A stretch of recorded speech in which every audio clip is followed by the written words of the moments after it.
자, 133회입니다. 현재부터 녹화합니다. 그래서 좋은 말만 쓸 겁니다. 지금부터는 이제 착한 말만 쓰고. 자, 133회입니다. 요거 지금 선생님들 보고 계신 게 이제 건축시공기술사 모범 답안이고요. 그죠? 말 그대로 이제 모범 답안이라는 거. 답안 그대로 써가지고 합격할 확률은 거의 없습니다. 아시겠습니까? 요거 이렇게 답안이 있지만 얘 자체가 책이라는 거 잊으시면 안 되고요. 그러나 지금 이제 우리가 이게 시험 끝난 걸 보고 있죠. 그죠? 시험 끝난 걸 보는 이유가 뭡니까? 요거를 보는 이유가 다음 시험을 준비하기 위해서. 그 다음 시험에 뭐 준비할 건데요, 이걸 해서? 응? 또 나올 수 있으니까 그게 아니고 여기 있는 단어들 공부를 해야 되겠죠. 이 단어를 어디에 쓸 수 있어야 돼? 다음 문제에 쓸 수가 있어야 돼요. 그죠? 가장 최신의 트렌드를 반영한다라고 봐야 되고요. 요걸 쓸 수 있어야지 지금의 현실에 맞는 문제가 될 수 있기 때문에 얘를 분석하는 겁니다. 그리고 지금의 시험 문제의 트렌드가 어떻게 됩니까? 서술의 문제는 영어로 나오고 영어의 문제는 서술로 이렇게 내게 되죠. 이게 이제 요즘 시험에 가장 큰 이게 뭐 문제점이자 어려움이거든요. 그래서 그걸 대비하기 위해서 이걸 봐야 됩니다. 그죠? 이게 계속 이어지지는 않을 겁니다. 요게. 그죠? 그러니까 너무 이거 또 그렇게 하죠. 선생님들 유행 쫓아가기 위해서 이거 공부 다 해야지 또 다음 시험 칠 수 있다 그 생각하죠. 그건 아닙니다. 그때 트렌드에 따라서 다르다. 다만 총론은 나올 확률이 높을 겁니다. 왜 높냐면 아까도 이야기했지만 총론 자체는 전부 다 신규 문제입니다. 지금 트렌드에 맞아요. 시험을 내는 방식에 지금 가장 적합한 형식이 지금 총론에 맞기 때문에 그래요. 이게 얼마 가지는 못합니다. 근데 선생님들 합격할 때까지는 갈 거예요. 어쩔 수 없죠. 그죠? 예, 그렇다라는 겁니다. 자, 요거 한 개짜리 요거 뭐 종이 받으셨죠? 출제 문제 적힌 거 요거부터 먼저 이제 보고 한번 들어가 볼게요.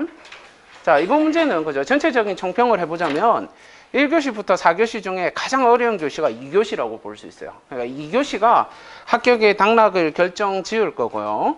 1교시 같은 경우에도 그렇게 어려운 문제는 아니었습니다. 그래서 1, 2교시 정도만 통과했으면 합격할 확률은 굉장히 높아졌을 겁니다. 여기 대해서.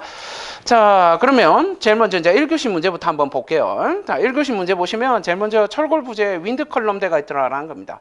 안에 있는 내용은 나중에 문제 풀이하면서 보게 되고 윈드 컬럼 기출 문제죠. 그죠? 기본적인 기출 문제입니다. 그래서 이거는 이제 철골 파트에서 낸 거고 사실 이게 또 나올 거라 생각도 못 했습니다. 그죠? 뭐 좋은 말을 해야 되니까 뭐 요런 문제가 이렇게 나온다는 거 깜짝 놀랐습니다. 요게 다시 낼 수 있다라는 거. 그죠? 윈드 컬럼 나오겠습니까? 저는 또 안 나온다 봅니다, 이거. 자, 그다음에 BIM의 협업입니다. 요건 완전 신규 문제라고 볼 수 있고요. 그죠? 그 협업에 대해서 해야 되는데 요런 문제는 선택을 했을 겁니다. 일반적으로. 그죠? 신규 문제긴 합니다만은 점수를 받기엔 유리한 문제입니다. 문제 자체가 충분히 쓸 수 있는 문제고, 그죠? BIM에 대해서는 가장 기본 문제지 않습니까? 그죠? 그러나 협업이 이런 건 신규긴 하지만 쓸 수는 있다. 라고 볼 수 있고요. 자, 그 다음에 3번에 EVM이죠. EVM, 이제 우리가 알고 있는 건 EVMS 이야기하는 거죠. 거기서 SPI하고 CPI입니다. 그죠? 왜 두 개를 물었는가를 생각을 해야 돼요. SPI하고 CPI가 동시에 물었기 때문에 이건 뭐 둘 다 기출 문제예요. 영어로 나왔던 기출 문제의 조합품이죠. 충분히 낼 수 있는 거고. 이 두 개를 조합하면 무슨 문제가 됩니까? 이거 신규 문제가 되는 거예요. 그죠? 충분히 낼 수 있다. 그럼 이 문제 봤을 때 우리는 뭘 생각할 수 있으면 됩니까? 비교표가 있어야 돼요. 그 다음에 SPI나 CPI나 가장 중요한 건 뭐가 들어가 있어야 돼? 판정 기준이 없으면 점수는 나가리입니다. 그냥 기대하시면 안 돼. 딱 판정 기준이 무조건 들어가 있어야 돼. 그러니까 판정 기준 내가 어느 정도 적었다? 두 개 비교표를 내가 구사할 수 있다? 점수 좀 기대해봐도 괜찮습니다. 그죠? 뭐 EVMS 그래프 그리신 분들도 있고 그럴 건데 뭐 그건 그 다음 이야기고요. 그죠? 그런 거 너무 크게 그리면 또 망인데. 그죠? 아무튼 그렇고 그 다음에 문제 4번입니다. 유리의 구성 요소 중에 단열 감봉입니다. 이 문제. 그죠? 와, 이 문제 보고 제가 머리를 지나가는 게 하나 있었어요. 이 단열 감봉 이거 놀랍죠, 이거. 이거 왜 놀라운지 압니까? 이게 여기 서술로 한번 물어본 적이 있어요. 이거를 이 서술로 뭐 물어봤을까? 유리의 구성 요소를 물어봤거든. 예전에 16년도에 후반기 때 마지막 문제에 유리의 구성 요소를 서술로 물어봤습니다. 그러니까 이 문제를 아마 이 문제하고 관련 있는 분이 냈겠죠, 문제를. 그죠? 그러니까 유리의 구성 요소, 우리가 유리하면 그냥 유리 판때기 유리를 생각하고 있는데 유리의 구성 요소가 이 사람 기준에서는 뭐냐면 복층유리를 바라보고 있는 거예요. 복층유리. 그러면 시험에 대해서 그걸 이야기할 때 다음에는 이제 뭐에 대해서 생각해야 돼?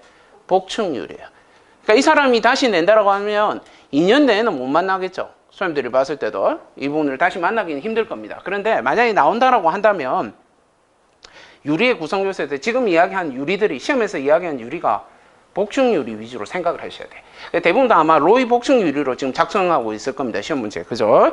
그래서 그거 이야기한 거 문제 자체는 어려운 거 없습니다. 단열 감봉 자체가 어려운 건 없죠. 그냥 얘를 가지고 기본적으로 고급지게 쓰는 게 힘들어요. 왜? 답을 전부 다 고만고만하게 썼을 겁니다. 전부 다가 비슷한 내용으로 다 썼을 겁니다. 그죠? 그래서 그렇게 높은 점수 받기는 힘든 문제. 이것도 일반적인 점수 받을 수 있는 문제 정도 되더라. 자, 그 다음에 그죠? 이것도 기출 문제였죠. 단열 감봉도 이미 출제됐던 문제라서 다 썼을 거고, 그 다음에 타일 공사의 오픈 타임하고 가사 시간입니다. 완전 기본 문제죠. 오픈 타임은 완전 기본 문제고, 이거는 서술로 용어로 다 출제됐던 문제고, 그죠? 가사 시간, 그죠? 한 10대 번 설명인 것 같습니다. 이거 외우라고. 이 뒤에 무슨 시간입니까? 경화 시간도 그 있죠? 그런 것도 해야 되고, 오픈타임 학고 방안 이런 거 적을 수 있어야 되고, 그죠? 못 적었으면 진짜 섭섭할 것 같아. 개인적으로, 그죠? 그래서 이거 무조건 외워야 되고, 자, 외우는 게 아니죠. 알아야 되고, 오픈타임 또 나올까? 오픈타임? 서술로 낼 수 있을까? 언제 끝났다 봐야 돼요. 왜냐하면 서술 용어 다 출제됐기 때문에 그래. 최근에, 그죠? 그럼 이건 조금 힘들겠네요. 그죠? 자, 그 다음에 타워 크레인의 인상시의 안전 점검 사항입니다. 처음 출제됐죠. 텔레스코핑은 겁나 많이 출제됐습니다. 벌써 한 3회 넘게 출제됐지만 문제는 뭐예요? 안전점검사항이더라라는 겁니다. 안전점검사항. 이게 처음 출제된 거야. 안전점검사항. 그래서 여기서 구체적으로 이게 안전점검이라고 이야기했을 때 선생님들 뭔가 법령 기준을 적어야 되고 그런 거 아니에요. 가장 중요한 건 뭐냐면 이게 전문가처럼 느껴져야 돼요. 선생님들 적은 게 뭔가 옆에서 쳐다본 것 같은 느낌이 들어야 돼요. 그렇게만 적을 수 있었으면 이건 점수는 어느 정도 나옵니다. 근데 그렇게만 적고 또 밋밋하게 했다. 이게 교육시킨다. 이딴 거지 같은 소리 하고 뭐 있다. 하면 끝난 거야. 또 시험은 합격하기가, 그죠? 합격이 아니고 점수 받기가 힘들다라는 거. 그래서 안전점검사항도 이것도 점수는 받기는 좋습니다. 점수는. 그러니까 전문가의 느낌만 살릴 수 있으면 어느 정도 점수는 나올 수 있다고 봅니다. 그죠? 근데 그렇게 적었을까? 라는 생각이 들죠. 그거 딱 찍어줬죠. 텔레스코핑이라고 해서. 그죠? 그러면 기본적인 숫자 같은 거 있죠? 텔레스코핑 했을 때 위에 풍속도 이야기해 줄 수 있어야 할 것이고요. 그죠? 그냥 밸런싱 웨이트 같은 거 해가지고 양쪽에 사이드 맞춰야 되고 무게 중심 맞춰줘야 되고 이런 것들도 적을 수 있을 거고 뭔가 좀 고급진 단어를 구사했어야 되는데 모르겠습니다. 썼는지 안 썼는지. 고급진 단어를 썼는지 안 썼는지 모르겠습니다. 그죠? 그러니까 그 정도만 할 수 있으면 충분히 점수 받을 수 있는 거. 그러니까 기존 문제의 변형된 형태라고 보시면 되고요. 그 다음에 초평탄 콘크리트. 이거는 모르면 안 되죠. 얘 자체는, 그죠? 그 FM이 1, 2, 3, 4까지 있죠. 그죠? 그러니까 제일 외우기 쉬운 게 렉이라고 이야기했지 않습니까? 그죠? 4, 8, 13 이렇게 나가죠. 그죠? 그러니까 머릿속에 들어가 있어야 되고 이 정도는 어느 정도 적지 않았을까? 그 다음에 그 가는 장비들이라든지 평탄의 기준이라든지 이런 것들 아주 기본적인 문제들. 그죠? 밋밋한 문제 이런 것들은 다 썼을 것 같고 자, 그 다음에 콘크리트의 자기 수축입니다. 이것도 기출 문제죠. 다 기출 문제. 이번 기출 문제가 굉장히 많이 출제됐어요. 자기 수축이죠. 그죠? 자, 이것도 기본이죠. 미수화 시멘트 수화 반응. 그죠? 모세관, 표면 장력이죠. 그죠? 요런 단어들 이야기했던 거고요. 자기 수축. 요거 나왔으면 다음에 뭐 나올까? 자기 수축. 다음에 여름인가 소성 수축 나올까?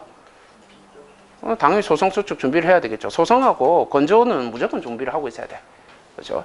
근데 내보고 만약에 요렇게 지금처럼 요렇게 내면 미친 셈 치고 자기 수축하고 건조 수축 이렇게 한번 물어볼 것 같아.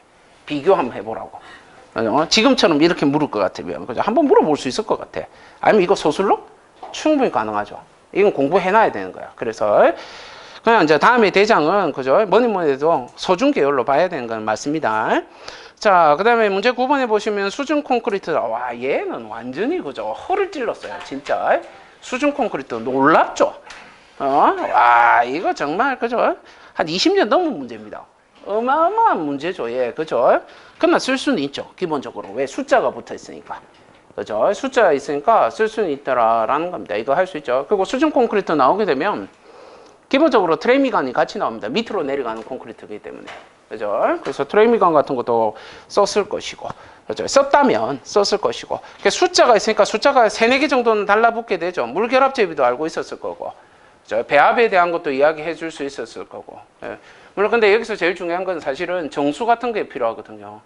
물속의 물의 흐름에 대해서 이야기를 해줄 수가 있으면 정말 고급지게 적을 수 있는 건데 거기까지는 못 적었을 거고. 그죠? 그렇다 하더라도 이 정도는 충분히 있을 수 있다라고 보고 있습니다. 그 다음에 10번입니다. 민간 투자 사업, SOC죠. SOC의 추진 방식 중에 수익형과 임대형 처음 출제됐습니다. 그냥 쉽죠. 문제 자체는. 그죠? 수익형이 뭐였습니까? 응? BTO 그렇게 이야기한 게 아니고 뭐라 무슨 방식이었습니까? BTL이 서비스 구매형이죠. 임대형이. 그죠? 저걸 뭐라 했습니까? 수익형을 뭐라 했어? 독립채산형이라고 했죠.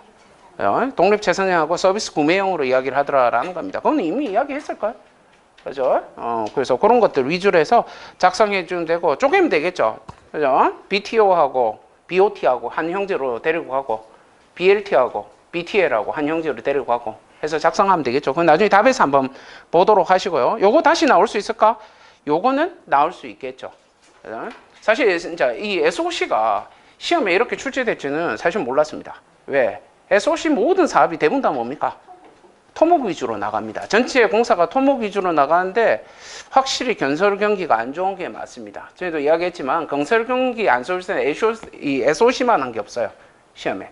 그죠? 그래서 이게 출제된 것 같습니다. 그럼 다음에도 나올 수 있겠죠. 그럼 선생님들이 공부해야 될 건 뭐야? 추진 방식에 대해서 공부는 해놔야 되겠죠. 이렇게 물었으니까. 추진 방식이 6개이지 않습니까? BO부터 시작해가지고 혼합형까지 전체 6가지가 있죠. 거기서 공부를 해줘야 되는데 대장은 뭐였어요? BTO하고 BTL이죠. 그래서 그거 준비를 해주셔야 될 것 같고 요거는 한번 봐야 됩니다. 그 다음에 문제 11번입니다. 건설공사비 지수들아라는 겁니다. 기출문제고요. 나올 때 된 거는 맞습니다. 그죠? 얘가 지금 4년도이기 때문에 그죠? 근데 너무 생각보다 일찍 나왔습니다. 문제가 다음 시험에 나와야 이게 정상인데 일찍 나왔어요. 건설공사비 지수가. 그죠? 그래서 얘는 근데 쓰기는 어려웠을 겁니다. 시험들이. 왜냐하면 이거 그리고 점수 받기도 좋은 점수 받기도 힘듭니다. 왜? 안에 항목이 법으로 정해져가 있기 때문에. 그거 다 적었을까? 계산식 이렇게 적으신 분 있나요? 힘들다 봐야지. 그죠? 아마 이거 버렸을 겁니다. 소님들이 이거. 그죠? 그러니까 이게 기출문제라는 거. 선택은 좀 어렵죠. 그죠? 문제 12번입니다. 철골 세우기 중에 기둥 수직도의 허용 오차 범위. 이건 못 적으면 진짜 섭섭하죠. 요것도. 그죠? 그래서 모네아도 2개는 외우라고 했잖아. 모네아도. 그죠? 건물의 기울기하고 기둥의 수직도는 무조건 외우라고 했잖아요. 예? 관리 허용차하고 환경 허용차하고 무조건 외워야 되죠. 그죠? 이건 썼을 거라 생각합니다. 이 정도는 썼을 거. 얘는 진짜 기출문제입니다. 완전 똑같죠. 문제가 1도 안 틀리고 냈습니다. 똑같이 출제가 됐던 문제입니다. 이게. 그죠? 근데 이것도 진짜 오래된 문제입니다. 그 다음에 신기술 활용평가 항목이죠. 겁나 어렵습니다. 이거 자체는. 어려운 이유가 딱 2개입니다. 뭡니까? 첫 번째는 저번 시험이 출제돼서 그래요. 공부 안 했을 거야. 저번 시험 출제됐으니까. 버렸을 거야. 이거 일단 안 나오겠지 하고 버렸겠죠. 그래서 힘들고. 두 번째는 뭡니까? 문제가 바뀌었어요. 문제가. 법 있는 그대로 적어줘야 됩니다. 이걸 적을 수 있는 사람은 진짜 공부 열심히 한 겁니다. 그런 사람 없어요. 아시겠습니까? 이거는 해도 점수 잘 안 나올 겁니다. 그 항목을 대부분 다 못 적었을 거예요. 이거 적었어도 몇 개나 적었을까? 한 4개 적었을까? 근데 나중에 정답 보면 알겠지만 항목이 많습니다. 그죠? 그렇기 때문에 적었으면 기본적으로 신기술 지정제도 위주로가 적었으면 기본 점수는 나옵니다. 5점 정도? 나오면 그죠? 일단 합격 점수는 아니에요. 그죠? 근데 항목을 어느 정도가 숫자 불려놨으면 합격 점수 나올 겁니다. 그래 봐야 6점. 진짜 잘 받아야 6점. 이건 선택하면 안 되는 문제야. 이런 문제는 보고 이야기합니다. 그래서 1교시 용어를 보게 되면 사실은 한두 문제 빼고 이 문제 정도 1교시 정도 지금 선생님들 어느 정도 공부했다라는 딱 수준이면 공부를 했다. 내가 공부를 조금 해왔다라고 하면 이 문제 중에서 8개는 알고 있어야 돼. 8개 정도 적을 수 있는 수준이 돼야 됩니다. 그죠? 지금 공부를 좀 했다라고 하면 만약에 8개가 안 됐다. 다시 용어 정도 다시 디벼봐야 돼. 넘겨봐야 돼. 내가 지금 잊고 있는 단어들이 많다라는 소리예요. 한 8개 정도가 딱 써지면 공부가 어느 정도 된 겁니다. 그럼 합격을 바라볼 수도 있을 것이고요. 그죠? 그걸 이야기를 합니다. 그래서 문제가 그렇게 어렵지는 않았어요. 문제가 그렇게 어렵다라는 생각은 안 들었습니다. 처음에는 되게 어렵게 봤거든요, 문제를. 근데 실제로 풀어보니까 그렇게 어려운 건 아니구나라는 생각이 들었어요. 이게 한 8개 정도 적을 수 있으면 일반적인 겁니다. 그게 그 이야기를 합니다. 그 대부분 다 많이 도망쳤다던데, 그죠? 도망칠 문제가 아닌데. 이 정도 갖고 여기서는 도망칠 문제 2교시 끝나고 이제 점심밥 먹고 도망친 건 이해가 되겠던데 그냥 도망칠 게 아니었어 이게. 자, 그 다음에 2교시 보시게 되면 첫 번째 이제 BF 인증 제도의 인증 대상하고 등급 인증 절차에 대해서 이거 용어로 출제됐죠. 그죠? 이게 22년도 후반기에 용어로 출제됐던 문제고요. 그죠? 일단 기본적으로 버려야 됩니다. 이거 외우지 않았으면 버려야 됩니다. 그죠? 이게 뭐 인증 대상 이렇게 나오게 되면 무조건 법이죠. 요거 제대로 못 적으면 일단 포기하는 거 문제 어렵습니다 이게. 그 다음에 두 번째 스마트 안전장비 지원 사업 자체를 모를 수가 있죠. 그죠? 요 자체를 완전히 안전스럽죠 이거. 그 다음에 건설 현장 스마트 안전관리 주요 요소 기술하고 단계별 적용 방안에 대해서 설명하시오. 스마트 안전관리 주요 요소 기술은 그냥 4차 산업혁명의 요소 기술을 적으면 됩니다. 거기서 데리고 가면 되는 것이고 단계별 적용 방안 포기해야 되죠. 그죠? 왜? 단계를 몰라요. 단계를. 이 단계를 적을 수가 없어. 단계별로 쪼개라고 했는데 그러면 이렇게 적어놨으면 뭐 있는 거야? 있어 내용이. 어딘가에 있어. 그죠? 그렇기 때문에 선생님들은 적을 수가 사실 없는 문제입니다. 근데 선택을 할 수가 없어요. 아마 이걸 찍었을 겁니다. 이거를 해서 찍었을 겁니다. 그죠? 그래서 좋은 점수는 기대는 잘 안 될 거예요. 그래도 그죠? 어느 정도만 여기서만 커버만 대주면 합격은 노려볼 수 있습니다. 이 문제가 이제 관건일 것 같아요. 그 다음에 3번 보시면 건설 엔지니어링 종합심사 낙찰제 입찰 평가 방식과 평가 방법에 대해서 설명하시오. 완전 다르죠. 우리가 알고 있는 종심제하고 내용이 완전 다릅니다. 완전 달라요. 그렇기 때문에 그냥 종심제로 만약에 선택해가 적었다. 그냥 기대하지 마세요. 점수를 아시겠습니까? 그죠? 하늘이 도와주면 돈 낸 만큼 줄 겁니다. 점수를. 완성만 했으면 일단 몇 점 줍니까? 한 40점 근처 줘. 40점 정도는 줄 거야. 그 정도로 하고 딴 걸 진짜 점수 잘 받겠다는 생각을 해야 됩니다. 어쩔 수 없는 거야. 그죠? 그래서 뭐 어쩔 수 없죠. 이건 법이라서 그래요. 그죠? 그래서 2교시가 어려워요. 즉 뭐냐면 1번, 2번, 3번을 선택을 할 수가 없어요. 1번, 2번, 3번 중에서 가장 만만한 게 2번이야. 그래서 대부분 다 저걸 찍었을 거예요. 어쩔 수 없는 거야. 그죠? 현명한 판단이었습니다. 그러나 내만 찍은 게 아니라는 거. 다 이렇게 찍었다라는 거. 그죠? 어쩔 수 없어. 이거 안 봐도 속풀이죠. 그죠? 그 다음에 4번에 보면 벽돌공사에서 수직 및 수평줄련의 구성 방법과 균열 방지 대책에 대해서 설명하시오 되어 있습니다. 이거는 신규 문제하고 기존 문제하고 조합된 문제입니다. 그러니까 지금 보시면 수직 및 수평 신축 줄련의 구성 방법은 기술 지침 그대로 뺏겼습니다. 건축 기술 지침 있는 내용 그대로 적었기 때문에 거기에 있는 공법이 들어오지 않으면 안 돼요. 뭐 플렉서블 방식이라든지 그죠? 그 다음에 백업재 넣는 이런 것들을 넣지 않으면 실링 방식 이런 거 적지 않으면 점수가 힘들다 봐야 돼. 이게 수평 같은 경우에 수직도 공법들하고 위치가 다 그림으로 그려져가 있어요. 그래서 그걸 적지 못하면 역시 점수는 조금 힘들겠지만 그래도 어느 정도는 점수는 나올 것이다. 그것도 그 2교시가 어려운 거야 이게. 균열 방지 대책은 못 적으면 인간이 아니죠. 요런 거 못 적으면 인간이 아닌 거야. 이거 완전 기본 중에 이런 기본이 없어. 그죠? 그거 이야기를 합니다. 자, 그 다음에 5번에 보시면 콘크리트 공사에서 다음 항목에 대해서 설명하시오. 콘크리트라고 이야기해 놓고 밑에는 철근하고 거푸집만 이야기하죠. 거푸집만 닌장 이야기하죠. 그죠? 자, 적용 부위 및 구성 재료에 따른 그죠? 거푸집의 종류. 거기에 에 따른 줄자 꺼봐. 에 따른. 요게 포인트야. 요게 포인트. 이걸 적기가 없네. 이 문제에서 제일 어려운 게 이 파트예요. 그러니까 에 따른 저것 때문에 그래. 즉 뭐냐면 이게 별을 이야기하죠. 단계로 끊어줘야 되는데 이거를 끊어서 이야기해. 그러니까 적용 부위하면 어떻게 되겠습니까? 거푸집의 종류할 때 뭐 슬래브라든지 벽이라든지 이렇게 끊겠죠. 그거 끊어줘야 되고 그 다음에 저거 뭡니까? 구성 재료에 대해서는 어떻게 해줘야 됩니까? 뭐 금속이라든지 금속 거푸집이 있을 수 있고 그 다음에 목재 거푸집이 있을 수 있겠죠. 뭐 그런 식으로 끊어줄 수만 있었으면 점수는 어느 정도 나올 수 있습니다. 근데 그거 안 끊고 그냥 종류만 니딱 갈게 적었다. 그럼 또 점수 내려가는 거야. 이 문제가 시킨 대로 적어야 되기 때문에 그렇습니다. 그 이야기 하는 것이고요. 자, 그 다음에 동바리의 종류. 이거는 뭐 3개 외우고 있을 거 아닙니까? 기본적인 동바리, 일반 동바리 있고, 그죠? 시스템 동바리 있고, 잭 동바리 했을 거 아닙니까? 뭐 그런 거 다 했을 거고. 그 다음에 거푸집과 동바리 해체 시기 모르면 인간도 아니죠. 이런 것들은, 그죠? 이런 건 인간도 아니고, 고려, 검토사항, 뭐 이런 거, 그죠? 검토하면 뭐 이야기해야 돼? 검토하면 뭐야? 뭐 생각할 게 뭐 있나? 하강처지. 거푸집 나왔는데 하강처지. 하중강도 처짐이지 뭐. 뭘 생각을 해, 그거를. 그죠? 그건 닙다 가르쳐 적어야 될 거 아니야. 그죠? 뭐 그런 거 적은 사람도 있고, 뭐 시공에 대한 거 적은 것도 있겠죠. 뭐 어느 정도도 괜찮습니다. 근데 검토하면 하중은 무조건 나와야 됩니다. 하중 강도 처짐에 대한 거는 무조건 이야기해 줄 수 있어야 됩니다. 그 정도는 들어가 있고, 딴 것도 적었으면 점수 잘 나올 겁니다. 이 정도는. 그 다음에 6번입니다. 어렵습니다. 이거, 그죠? 고내구성 콘크리트의 적용 대상과 피복 두께 및 시공 시 고려해야 될 사항입니다. 이거 똑같은 문제입니다. 이게 똑같이 서술로 출제됐어요. 이것도 언제냐면 16년도 후반기입니다. 이 시험의 전체를 관통하고 있는 게 16년도 후반기예요. 정말 오래됐죠. 한 8년 전 문제를 그대로 다 내고 있어요. 이게 똑같은 게 굉장히 많아. 그래서 그거 이야기하는데, 거기 보시게 되면 이거 그대로 물었죠. 근데 여기서 가장 문제가 뭐냐면 피복 두께입니다. 피복 두께가 달라요. 기준이. 일반 피복 두께랑 완전 기준이 다릅니다. 그죠? 그래서 점수 다 나락으로 갔을 거예요. 이거. 그래서 아마 2교시 이게 최고 어려운 이유가 뭐냐면 강론도 어려워요. 강론 자체도 너무너무 어려운 문제. 그래서 2교시에는 우리가 만약에 꽈락이 있었으면 이번 시험 합격자가 없겠죠. 저는 그렇게 봅니다. 이거 진짜 어렵습니다. 2교시. 그러니까 요거 치고 들고 튄 사람이 많을 수밖에 없는 거예요. 이거 엄청 좌절했을 겁니다. 이 문제 보고. 그죠? 근데 이제 희망은 있죠. 그게 뭡니까? 다 좌절했을 거니까. 전부 다 좌절했을 거니까 해볼만 한 거야. 그죠? 그 중에서 조금만 덜 좌절하면 합격하는 거야. 그죠? 그러니까 시험은 모릅니다. 내가 못 쳤다 생각하더라도 또 못 친 것도 아닐 수가 있으니까.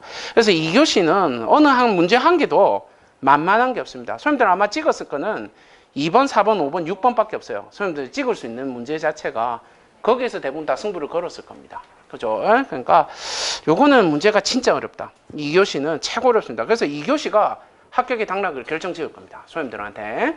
그 다음에 3교시 보시게 되면, 그죠? 주택건설공사에서 감리자의 업무 착수 준비사항 및 현지 여건 조사에 대해서 설명하시오. 되어 있습니다.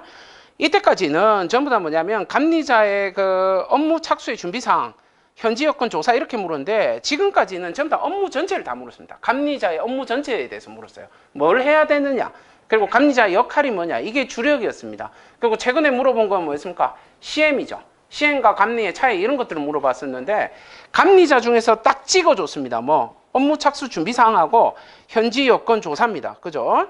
왜 이렇게 찍었을까? 이거 손대면 안 돼요. 아시겠습니까? 함부로 손대는 문제가 아니에요. 앞에 핵심은 뭐냐면 주택건설공사란 저 말이에요. 즉 뭐냐면 저게 기준이 있어요. 여기에 대해서. 거기 보고 들고 뺏긴 거예요. 똑같이 저 항목을. 그렇기 때문에 법에 있는 법정 항목을 쫓아가지 못하면 점수가 잘 나오지가 않는 문제입니다. 이게 선택하기 어려운 문제예요. 사실은 이게. 근데 보통 이제 감리하시는 분들은 뭡니까? 적죠. 내가 감리니. 내가 했던 업무들 막 적겠죠. 점수는 어느 정도 나옵니다. 그렇게 해도. 근데 좋은 점수는 잘 안 나옵니다. 그렇게 적어도. 그래도 합격할 점수 정도는 이런 문제들은 줍니다. 항목을 많이 적어야 돼. 항목을 많이 적었는지 모르겠습니다. 항목. 모르는 문제가 나오게 되면 앞으로 시험도 그래요. 모르는 문제가 많이 나온다. 많이 나왔다. 그러면 질보단 양으로 가야 됩니다. 양으로 승부 걸어줘야 됩니다. 무조건. 왜? 어차피 뭘 적어도 정답 아니잖아. 그럼 양이라도 많아야지 뒷발이라도 걸리죠. 그죠? 그러니까 양을 조금 불려야 됩니다. 지금 시험이 그래요. 지금 시험들이. 그 다음에 이번에 보시면 건축물의 해체 공사 계획 수립에 대해서 설명하시오.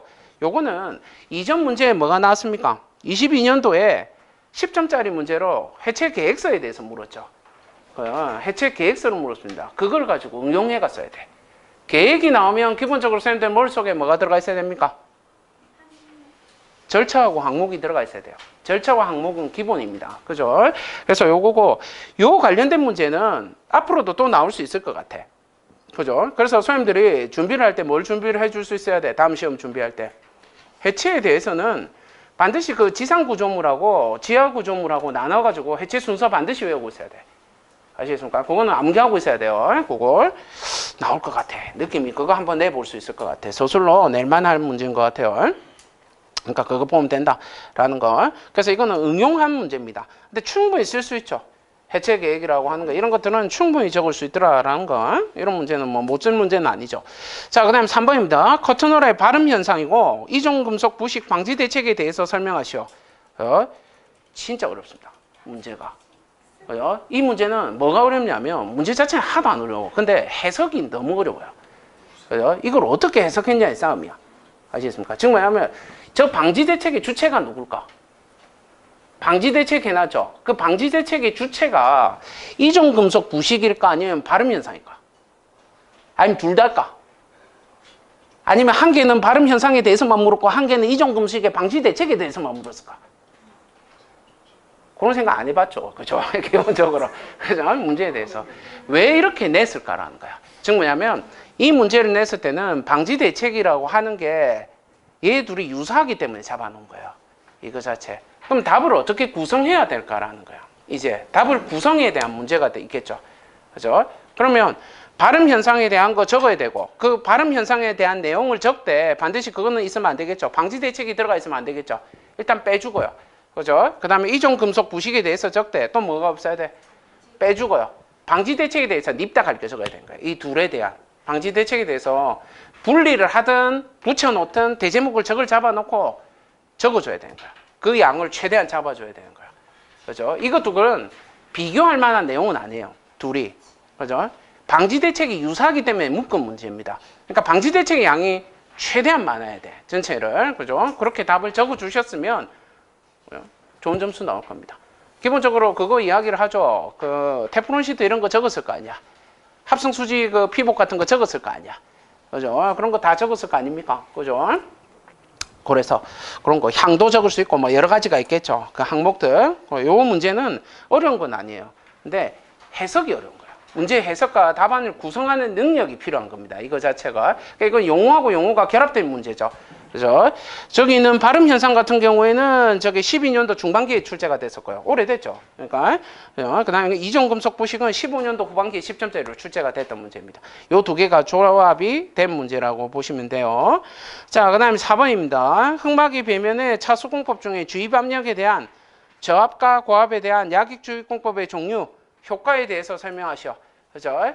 샤가 빠지게 외웠죠. 그죠? 샤가 빠지게 외웠지 않습니까? 책에도 있는 내용이고, 그 종류 3개, 4개 적었죠. 저압도, 저압은 3개가 있고, 고압은 4개가 있고, 그죠? 그 책 밑에 그게 보면 이제 효과도 다 적혀가 있고, 기본적으로 봐야 됩니다. 언제 나오더라도 이상하지 않는 문제. 그죠? 이미 선생님들이 준비가 좀 됐을 문제. 그죠? 예, 봐야 된다라는 거예요. 신규 문제죠. 문제 자체는 신규고, 저희도 이야기했었죠. 이 공법의 핵심은 뭐냐면 차수라는 거. 그죠? 그렇기 때문에 그림을 그리더라도 흑막이 벽이 있으면 흑막이 벽 뒤쪽에다 뭔가를 그려줘야 된다라는 거. 그죠? 그거 설명할 수 있어야 되고, 중요한 거는 종류를 물었기 때문에 종류 항목 수를 어느 정도 맞춰줘야 된다는 거. 그 기술 지침에 있는 문제죠. 그죠? 기술 지침에 있으니까 그게 3개, 4개 나눠져가 있었을 겁니다. 기술 지침에. 그죠? 그래서 그 내용 보시면 되는 거고요. 문제 자체는 그렇게 어려운 거 아닙니다. 이미 수업도 다 했던 내용이고. 자, 그 다음에 문제 5번입니다. 콘크리트의 균열 조사입니다. 그죠? 균열 조사에 그 다음에 보수 보강 방법, 방지 대책입니다. 그죠? 전부 다 기출 문제입니다. 전체가. 모든 기출 문제의 조합품입니다. 그러니까 이게, 그죠? 근데 가장 어려운 문제는 뭡니까? 여기서. 저런 건 알죠. 보수 보강이나 이런 거 모르면 인간도 아니잖아, 이거. 그죠? 표충주, 강탄 피치. 외우고 있죠. 그 다음에 균열 방지 대책. 이거 뭐, 설명해야 됩니까, 이거? 그죠? 이거는 뭐 다 적을 수가 있는 거죠. 근데 이제 문제는 균열 조사입니다.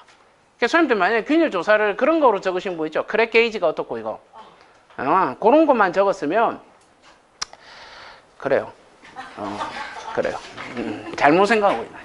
아시겠습니까? 엄마부터 시작을 해야 되는데, 니따 해가지고 크랙 게이지하고 뭐 이런 거 있지 않습니까? 그런 거 그림 그리겠죠. 아니면 이거 스케일 같은 거, 균열 스케일 이런 거. 요거 눈알이 이렇게 갖다 대면 이런 거 그림 혹시 그렸으면, 그래요. 그죠? 그래요로 갑니다. 그래요. 곤란한 문제가 되는 거야. 그거 아니면 나중에 답을 보시고 나중에 설명을 드릴게요. 그거 이야기합니다.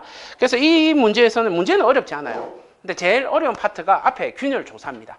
그 균열 조사만 제대로 적을 수 있으면, 그죠?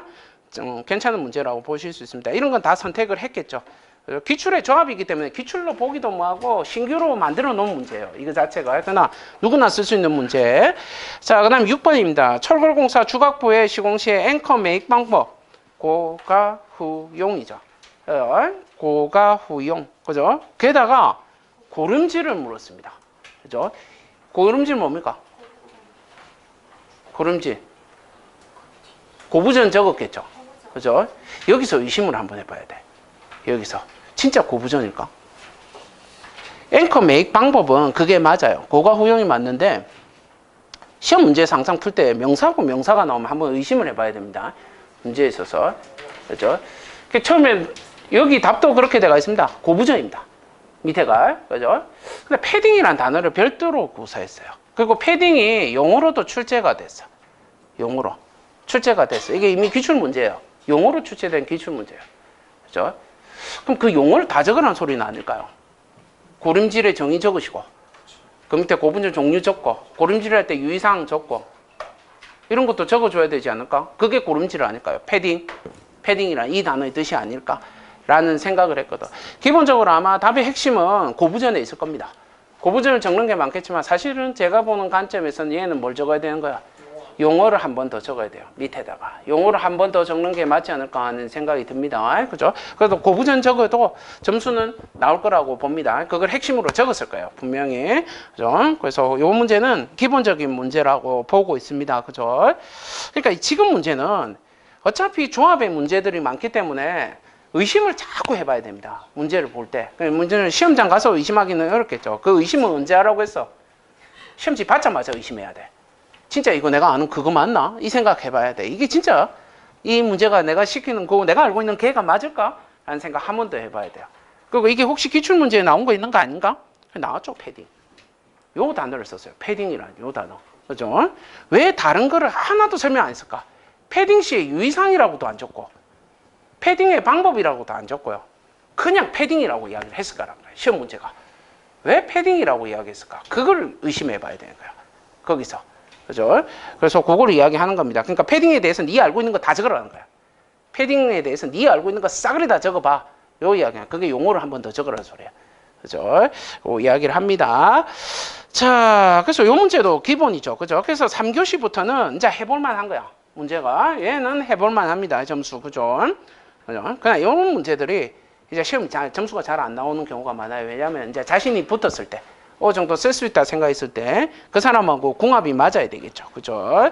앵커 매입 방법은 22년도 후반기에 출제가 됐었고요. 앵커 매입 방법이라고 한 거. 그 다음에 고름질은 20년도 후반기에 10점짜리로 딱 출제됐던 거야. 그 고부전이라는 게. 이 패딩이라는 이 단어를 딱 구사해서. 자, 그래서 3교시는 충분히 해볼 만한 문제다라는 겁니다. 그 다음에 4교시 보시죠. 4교시 보시게 되면 커튼홀공사에서의 시공과정의 검사 항목, 그죠? 거기서 이제 줄 거야 된 건 뭐예요? 시공과정이라는 거예요. 시공과정. 그죠? 시공과정이더라라는 거. 이 문제하고 헷갈리는 게 뭐냐면 시공 단계예요. 아시겠습니까? 이 단계와 과정이 다른 거야. 단어가.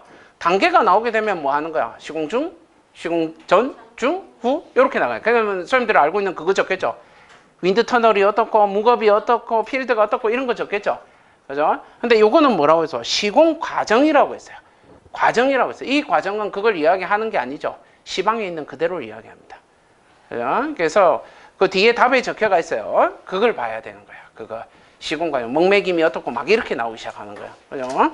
그래서 그걸 이야기합니다. 그래서 여기다 만약에 그걸 적었다. 윈드 터널이고 무겁이고 이런 거 적었다. 일단 돈 낸 만큼 딱 점수 줍니다. 아시겠습니까? 돈 내는 거에 항상 이야기했죠. 점수 얼마 줍니까? 딱 거기서 공단돈 남아야 될 거 아니야. 돈 내고 나면 50%딱 까고 나중에 50%그 점수 6만 얼마 줬어요? 6, 7, 8이죠. 67,800원. 그럼 한 30점 주겠네. 그럼 불합격이죠. 그죠? 그러니까 딱 문제가 이거는 그걸 묻는 건 아니에요. 윈드 터널하고 무겁하고 그걸 묻는 문제는 아닙니다. 알고 있으셔야 되겠고, 그죠?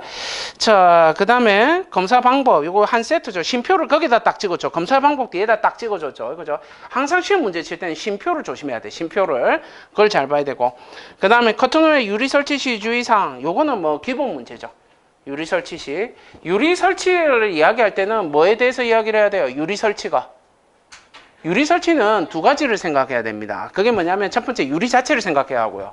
두 번째는 유리의 프레임을 생각해 줘야 합니다. 이 두 개를 같이 적을 수 있어야 돼. 프레임에 대한 내용도 있어야 되고 유리에 대한 내용도 있어야 합니다. 그 두 개. 한쪽으로만 쏠리면 안 된다라는 것. 뭐 이런 건 다 적었겠죠. 뭐 선생님들 전부 다 그런 거 적었지 않습니까? 뭐 양중이 어떻고 이런 거부터 해가지고 다 적었을 거 아닙니까? 풍속이 얼마일 때 이런 거 이렇게 괜찮습니다. 그렇게 적어도. 자, 그 다음에 2번입니다. 지하 구조물의 부상 방지입니다. 그죠? 여기서 이제 생각을 잘해야 돼.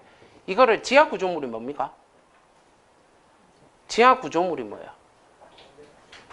여기서 지하 구조물을 기초로 생각하면 답이 안 나옵니다. 그때부터. 기초로 생각하면 답이 안 나옵니다. 지하 구조물은 기초도 들어갈 수는 있어요. 맞아요. 기초도 들어갈 수 있는데 뭐가 들어간가요? 흙막이 벽이나 이런 거 다 지하 구조물입니다. 전체적으로 다 생각을 해줘야 돼. 거기에 대해서. 자, 그렇게 해서 봐야 되고, 부상 방지를 위한 공법이더라라는 것. 지하 구조물의 부상 방지를 위한 공법은 22년도 후반기에 25점짜리 출제가 됐던 문제야. 이 똑같이 물어봤던 내용입니다. 이거에 대해서. 그죠? 그거 이야기하더라. 부상 방지는 항상 부상 방지라는 게 서술로 나오면 딱 두 가지만 물어봅니다. 시험에서는 딱 두 개로만 물어봐. 첫 번째는 뭐냐면 공법 아니면 두 번째는 대책이야. 공법과 대책 아니면 딴 거 물어보는 게 없어, 시험에서. 그러니까 이거 공법으로 외우고 있죠, 선생님들이. 기본적으로. 그죠? 크게 보면 두 개지 않습니까? 기초 밑에서 부상 방지하는 거. 그게 뭡니까? 연구 배수죠. 그죠? 바깥에서 빼는 건 뭡니까? 외부 배수죠. 요 크게 두 개로 볼 수가 있을 것이고, 그 다음에 이제 세부적으로 더 들어갈 수도 있을 것이고요. 그걸 생각하더라라는 거. 그래서 그거는 생각을 할 수 있어야 되겠고, 그 다음에 부위별 계측 대상하고 측정 방법이더라라는 겁니다. 여기서 이제 핵심이 뭐 이게 처음 출제된 거야. 그죠? 요거 꼬아놓은 거야, 문제를. 제일 중요한 게 뭐냐면 저 단어야. 부위별이더라는 거. 그래서 부위를 뭘로 잡았냐가 제일 중요해요. 부위를 뭘로 잡았느냐. 그죠? 지하 구조물의 부위가 뭐가 있을까? 자, 여기서 쫓아가야 되는 거야. 지하 구조물을 기초로만 생각해 놓으면 부위가 없어요. 문제가 그거야. 무슨 말인지 아시겠습니까? 그래서 지하 구조물 흙막이로 생각하면 일반적으로 정리가 뭡니까? 스트러트 쪽에도 해야 되고, 흙막이 쪽에도 하게 될 것이고, 그죠? 그 다음에 지중 쪽에도, 배면 쪽에 지중에도 하게 될 것이고, 그 밑에 물 속에서도 하게 되겠죠. 그렇게만 끊을 수 있으면 그다음부터 답을 적을 수가 있어요. 그다음부터. 근데 이걸 끊지를 못하면 그때부터 답이 산으로 가요. 그죠? 그러니까 얘는 별자가 나오면 제일 중요한 건 뭘 끊을 수 있어야 돼? 별을 끊어낼 수가 있어야 돼요. 별에 대한 거. 그러니까 별을 못 적으면 시험 문제에 정답은 안 나옵니다. 무조건. 점수는 나가리 되는 수가 많아요. 그래서 별로만 명확하게 끊을 수 있으면 되겠더라. 그리고 이 별은 묶어야 돼. 계측 대상하고 측정 방법 자체를 묶어서 나가야 됩니다. 각 별로. 그죠? 그게 조금 어려워요. 자, 그 다음에 3번 보시게 되면 모듈러 공법의 종류, 장점, 단점. 완전히 기본이죠. 모를 수가 없죠. 이거 자체를. 그죠? 이건 별도 없으니까 대제목이 몇 개야, 이거? 3개겠네. 그죠? 종류 따로 끊고, 장점 듣고, 단점 끊겠죠? 그죠? 그거 하면 되겠네요. 그죠? 17년도 전반기하고 20년도 전반기에 얘 문제가 시험 문제에 물었었어요. 얘가 이미 출제됐던 문제고, 그때는 이제 문제 중에서 그때도 나왔던 것 중에 이 문제하고 차이는 그때는 별이 붙어 있었어요. 앞에. 종류별 장단점 이렇게 물어봤거든. 근데 지금 그게 없는 거야. 그냥 끊어놓는 거야. 그죠? 그게 다른 거죠. 그래서 대제목 3개로 끊어줄 수 있어야 된다라는 거. 그것만 안 되면 되고, 이 정도 문제는 기출 문제라고 볼 수가 있는 겁니다. 자, 그 다음에 4번 문제입니다. 그죠? PC공사의 PC부재, 시공계획. 그죠? 잘 봐봐. PC부재, 시공계획, 쉼표를 찍었어. 맞습니까? 생산, 쉼표를 찍었어. 현장 조립 시의 유의점, 쉼표를 찍었어. 그죠? 접합공법의 요구 성능 및 종류별 특징이라고 했어요. 질문 몇 개야? 이거 질문 몇 개야? 그죠? 5개죠. 5개네요. 어떻게 적어야 돼? 냅다 적어야 돼요. 맞아요. 냅다 적는 거 맞아. 냅다 적는 게 맞는데, 이거 뭐 보고 냈어요? 이런 문제 함부로 잡는 문제 아니야. 이거 KCS 보고 낸 거야. 이렇게 내면 KCS를 쳐다봐야 돼. 딱 문제가. 그죠? 문제가 이게 KCS다라고 딱 가르쳐 준 게 뭐냐면 저 단어예요. 생산. 저거야. 내가 볼 때는 딴 거는 수험들 다 적을 수 있어요. 다만 점수가 딱 안 나온 거 정해져가 있어. 생산이야. 생산 적을 수 있는 인간은 거의 없다 보면 돼요. 그러니까 비슷하게 적을 수 있겠지만 생산이라는 걸 알고 적을 수 있는 사람은 거의 없다라는 거 보면 돼. 왜? KCS에 생산이라 적혀 있어요. 그냥 생산 이렇게 돼가 있어. 그리고 그 항목이 4개인가? 이렇게 적혀가 있다고. 근데 그걸 잡을 수 있겠는가? 어렵지. 수험들 적기에. 그죠? 그래서 이 문제가 난이도 있어요. 그러니까 수험들이 문제를 잡을 수 있는 건 1, 2, 3, 4예요. 일반적으로 문제 잡는 게 1, 2, 3, 4거든요. 근데 그 중에서 제일 어려운 건 이 4번이에요. 4번이 제일 난이도 있어요. 저 생산을 수험들이 어떻게 구분을 했는가가 중요한 거야. 저 생산을 아마 어떤 분들은 뒤에다 붙였을 거야. 생산 조립 시의 유의사항 이렇게가. 생산 및 현장 조립 시 유의사항에가 이렇게 붙였겠죠. 내용이 완전 달라. 내용이 완전 달라. 저거 붙이면 안 되는 거야. 왜? 쉼표 찍었잖아. 저곳에 쉼표를 찍어줬잖아. 그죠? 그래서 문제가 이게 제일 난해합니다. 이거 자체가 제일 그 외에는 뭐, 그죠? 뭐 해볼만 하죠. 그죠? 자, 그 다음에 5번입니다. 건설기술진흥법상의 건설사업관리 시행이죠.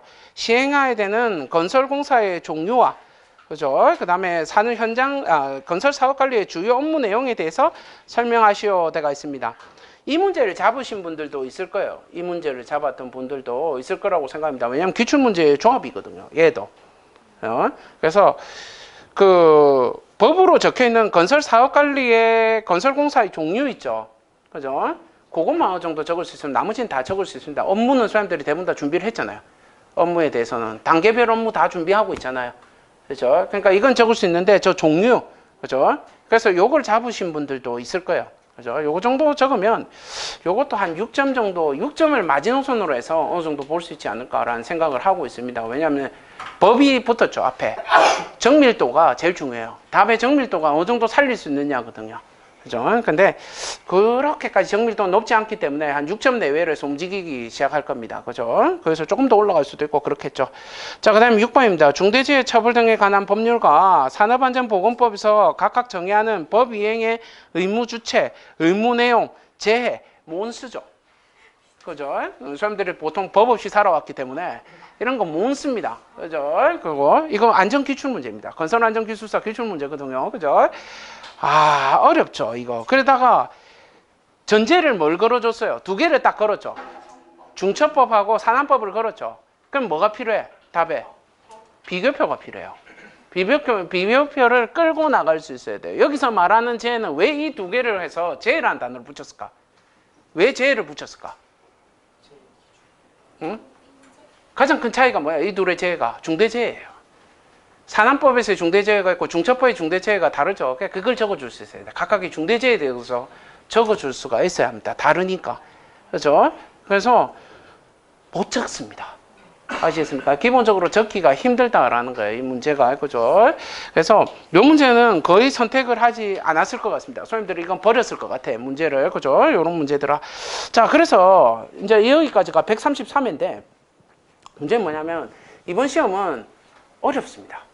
문제가 쉬운 게 아닙니다. 그러나 2교시가 제일 어렵고요. 각 교시도 다 만만한 문제가 없습니다. 다 어렵습니다. 실제적으로 다 어렵습니다. 그죠? 쓸만해 보일 수도 있고요. 어려울 수도 있는데 실제적으로 보면 어렵습니다. 저번 시험하고 대비해 보면 저번 시험보다 이 시험이 더 어렵습니다. 저 때는 강론은 쓸만했습니다. 근데 이건 강론도 쓸만하지가 않습니다. 문제가 엄청 어려지더라라는 겁니다. 그래서 합격자가 그죠? 저번보다는 많겠죠. 이나 저러나. 저번에 그죠? 고시였지 않습니까? 저번에 고시여서 선생님들 지금 여기 있잖아요. 그죠? 저번에는 고시였고, 그죠? 이번에는 준고시였죠. 그렇게 봅니다. 고시보다 더 어려워가지고 이게 사실은 그렇다 하더라도 문제는 어려운 게 맞습니다. 그래서 시험에 대해서 이게 이제 보게 될 텐데 너무 시험에 대해서 큰 기대는 하지 마시고요. 다음 시험 준비를 하고 있어야 됩니다. 이런 시험 문제는. 그리고 시험이 너무 짧죠. 65일입니다. 남은 시간이. 이제 65일 뿐입니다. 합격자 발표 나면 좋고 합격되면 좋고 안 되면 할 수 없고 생각으로 공부를 하셔야 돼요. 그죠? 자, 그럼 이제 세부적으로 내용 한번 보도록 하겠습니다. 자, 133회 한번 보시죠. 이제 1교시부터 한번 보도록 하겠습니다. 모범 답안 볼게요. 그죠? 모범 답안은 절대로 이렇게 쓸 수 없다라는 거, 그죠? 알고 계셔야 되겠고, 그죠? 그 시험을 내는 사람들이, 그죠? 시험을 내죠. 출제를 하죠. 출제를 하는 사람들이 출제 시험 문제를 내고 본인들이 적은 답이라고 하는 거를 공단에 제출해야 되겠죠. 답에 대해서. 그 답 이름이 뭐겠습니까? 모범 답안이에요. 그죠? 모범 답안은 무슨 뜻입니까? 정답이 아니라는 소리예요. 모범 답안이란 건 정답이 아니라는 소리예요. 그러니까 출제를 한 사람도 자기가 쓴 답이 뭐가 아닌 거예요? 정답이 아닌 거예요. 모범이 되는 답안일 뿐입니다. 아시겠습니까? 정답은 한 개밖에 없습니다. 소임들 답입니다. 그게 정답입니다. 내 정답이 그죠? 뭡니까? 그 사람하고 코드가 안 맞을 뿐입니다. 아시겠습니까? 그러니까 내 답에 대해서 자신감을 가지고 써야 돼. 항상 시험을 칠 때는 그게 중요하고요. 자, 이제 1교시 한번 봅시다. 1교시 보시면 철골구제 윈드 컬럼입니다. 그 내용 보시면 되죠. 윈드 컬럼 이렇게 돼가 있는데 윈드 컬럼 보시게 되면 그 내용에 보시면 그 정의 있죠. 윈드 컬럼이란 수평 풍화 중에 의한 변형과 자구를 견딜 수 있도록 주기둥 사이에 설치되는 보조용 수직 부재입니다. 그죠? 윈드 컬럼이라고 했으니까 일단 바람에 대한 이성이 되겠죠. 그러니까 풍화중이라는 단어를 구사했죠. 그게 꼭 필요한 것이고요. 그 그림은 잘못됐어요. 뭐가 잘못됐어? 시험 문제가 철골 부재 중 이렇게 들어왔죠. 그러니까 그 부재 자체가 철골이 돼야 돼. 근데 지금 콘크리트 줄 세 줄 꺼놨죠. 그게 잘못된 거야. 그 자체가. 안에 거는 뭐 철골이든 말든 그거 이야기하는 거죠. 시공시 유의사항이 있고요. 윈드 컬럼과 윈드 거더에 대한 거 있고, 뭐 이게 다시 또 시험에 나올 확률은 거의 없다라고 보더라도 대제목 5번 정도는 외워야 됩니다. 사람들이 이 적혀 있는 것들은 알아야 돼. 철골의 주요 부재 정도는 머릿속에 공부를 하고 있어야 됩니다. 이게 머릿속에 끼워 놓고 있어야 돼요. 그러니까 주기둥이 있고 보조기둥이 있고 주요 보가 있고 보조보가 있고 브레이스가 있고 중인방이 있죠. 그죠? 이런 거 이야기하더라라는 겁니다. 그죠? 그 선생님들 그거 보잖아요. 참 보면 시중에 막 이렇게 분석한 거 많죠. 그러니까 뭐 132회 때 이게 출제됐으니까 그 다음에 131회 때 이게 출제됐고 130회 때 이게 출제됐으니 이런 거 이제 나올 수 있고 선생님들도 나름대로 예상하지 않습니까? 그죠? 지금은 그게 안 맞습니다. 그게 거의 안 맞습니다. 그걸 잘 아셔야 돼요. 지금 그렇게 공부해서는 안 돼요. 그죠? 학원에서도 예상 문제 주죠. 거의 안 맞습니다. 다른 학원들 예상 문제도 다 받아보세요. 거의 안 맞습니다. 왜 그럴까? 모든 학원들의 예상 문제라고 하는 건 데이터를 기반으로 두고 있어요. 그러니까 기존에 과거에 나왔던 내용, 실적 공삽이라고 보시면 돼. 과거에 있던 내용을 가지고 계속 이걸 분석을 하다 보면 아 이번에 이게 나오겠지 했죠. 근데 시험 문제 내는 방식이 다르기 때문에 지금 그게 안 맞아요. 거의. 아시겠습니까? 가장 합리적인 공부하는 방법은 뭘까? 기본 문제 먼저 보시고요. 그게 알고 있으면 그 다음에 무조건 기출문제를 후배 파세요. 아시겠습니까? 그것만이 살 길입니다. 그거 위주로 공부를 해줘야 돼. 그죠? 그러니까, 기출문제는 무조건 일단 봐야 됩니다. 그래서 그거 이야기한 거고. 아니, 아까 지금 그걸 물어보시는 분들이 있더라고요. 데이터 그 이야기를 하시는 분들이 있더라고. 그 시중에서 데이터 구해가지고, 이번 시험 뭐 이런 거. 이런 문제 이번에 다음 회차에 134회 때 이거 나오겠습니까? 나한테 묻더라고요. 그거 알면 내가 뭐 한다 하고 납니까? 그걸 다 맞추면 내가 미치다 하고 납니까? 그죠? 그 문제 팔아먹고 살지. 안 그렇습니까? 그죠? 요즘은 잘 안 맞아요. 그게 아시겠습니까? 그 보니까 그런 문제 안 나온다고 했는데, 보통 내가 안 나온다면 잘 나오지 않습니까? 시험 문제, 그죠? 자, 문제 2번 보시면 BIM의 협업이죠. 그죠? 협업이 있습니다. 이 문제는 괜찮은 문제를 냈습니다. 근데 BIM 문제는, 그죠? 항상 지금 매년 출제되고 있어요. 그러니까 뭔가 연식을 따지지 않고 계속 내고 있습니다. 더 이상 BIM에 대해서 낼 게 뭐가 있을까 싶을 정도로 해서 너무 많은 게 나왔습니다. 시험 문제, 그죠? 협업이 나왔습니다. 거기 보시게 되면 협업의 4단계대가 있죠. 1단계는 개인 차원의 BIM 도구를 사용하는 게 있고, 2단계는 팀 내에서의 BIM 협업이 있고요. 3단계는 팀 간의 BIM 협업이 있고요. 4단계는 조직 간의 BIM 협업이 있더라라는 겁니다. 그 다음에 밑에 보시면 협업의 문제점, 그 다음에 해결 방안 이렇게 적었죠. 문제를 적을 때 이런 문제가 나오게 되면 제일 신경 써야 되는 게 이거 처음 나온 문제죠. 그죠? 처음 나온 문제가 되면 그 문제에 들어가 있는 단어를 최대한 살려야 돼. 어떻게든 살리려고 노력해야 돼. 아시겠습니까? 쓸데없는 소리 해서는 안 돼요. 아시겠습니까? 그 문제를 살리려고 노력하는 게 제일 중요하더라라는 겁니다. 그 23년도 중반기에 BIM에 대해서 활성화 방안 같은 게 나왔었거든요. 그죠? 그리고 24년도에는 서술로 4D 모델에 대해서 물어봤었죠.